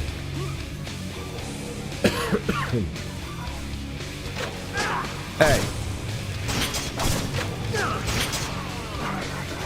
Say that to my face. Excuse me, I'm playing with my food. Stupid. Okay, finally. Holy crap, dude. It was just purely I had to go around and find the guys to kill. Yeah, well, I mean, you know, I obviously am okay with, you know, some campiness, but man, I hope it gets better later on. All right, man. Thanks for hanging out. I'm probably not going to be on for very much longer anyway. I just wanted to fire this game up, see if I could run it at 165 hertz, and I absolutely can with very, very much overhead. A lot of overhead.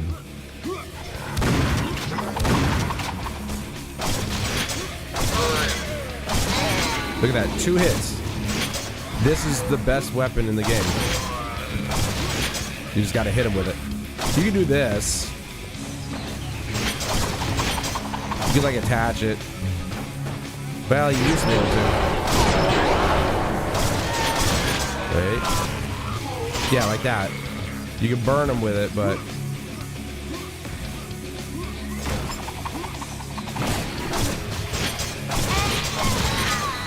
look at this. Who needs guns? It's just like the original. You just punch people with this thing. And you're good to go. Save all your ammo for the big guys.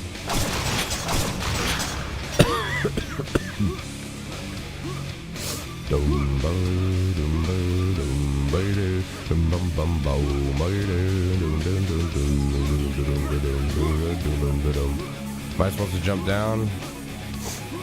Yep. Looks like it.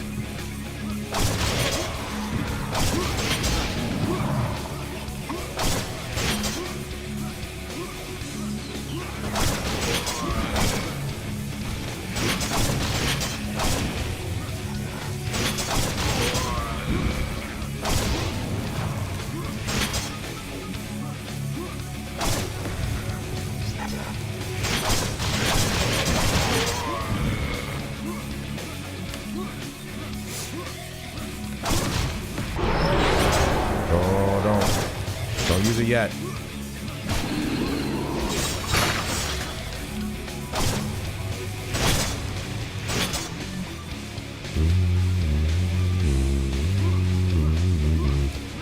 Well, we're sitting pretty at like 57, 58 degrees on my GPU. It's pretty good. Oh, hey. What are you doing?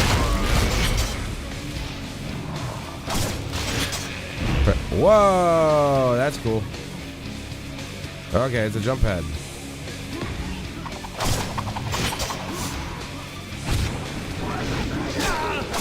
Ow.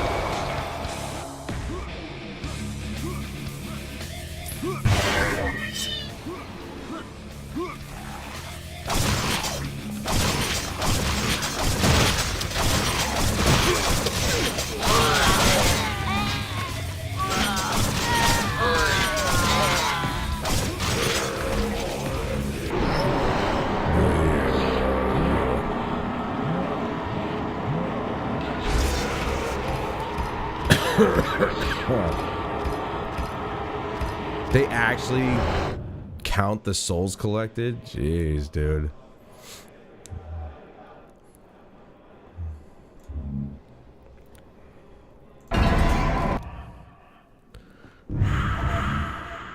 It's a cool old school game, man. And it looks not bad. You know, it's, like I said, PS3 360 game.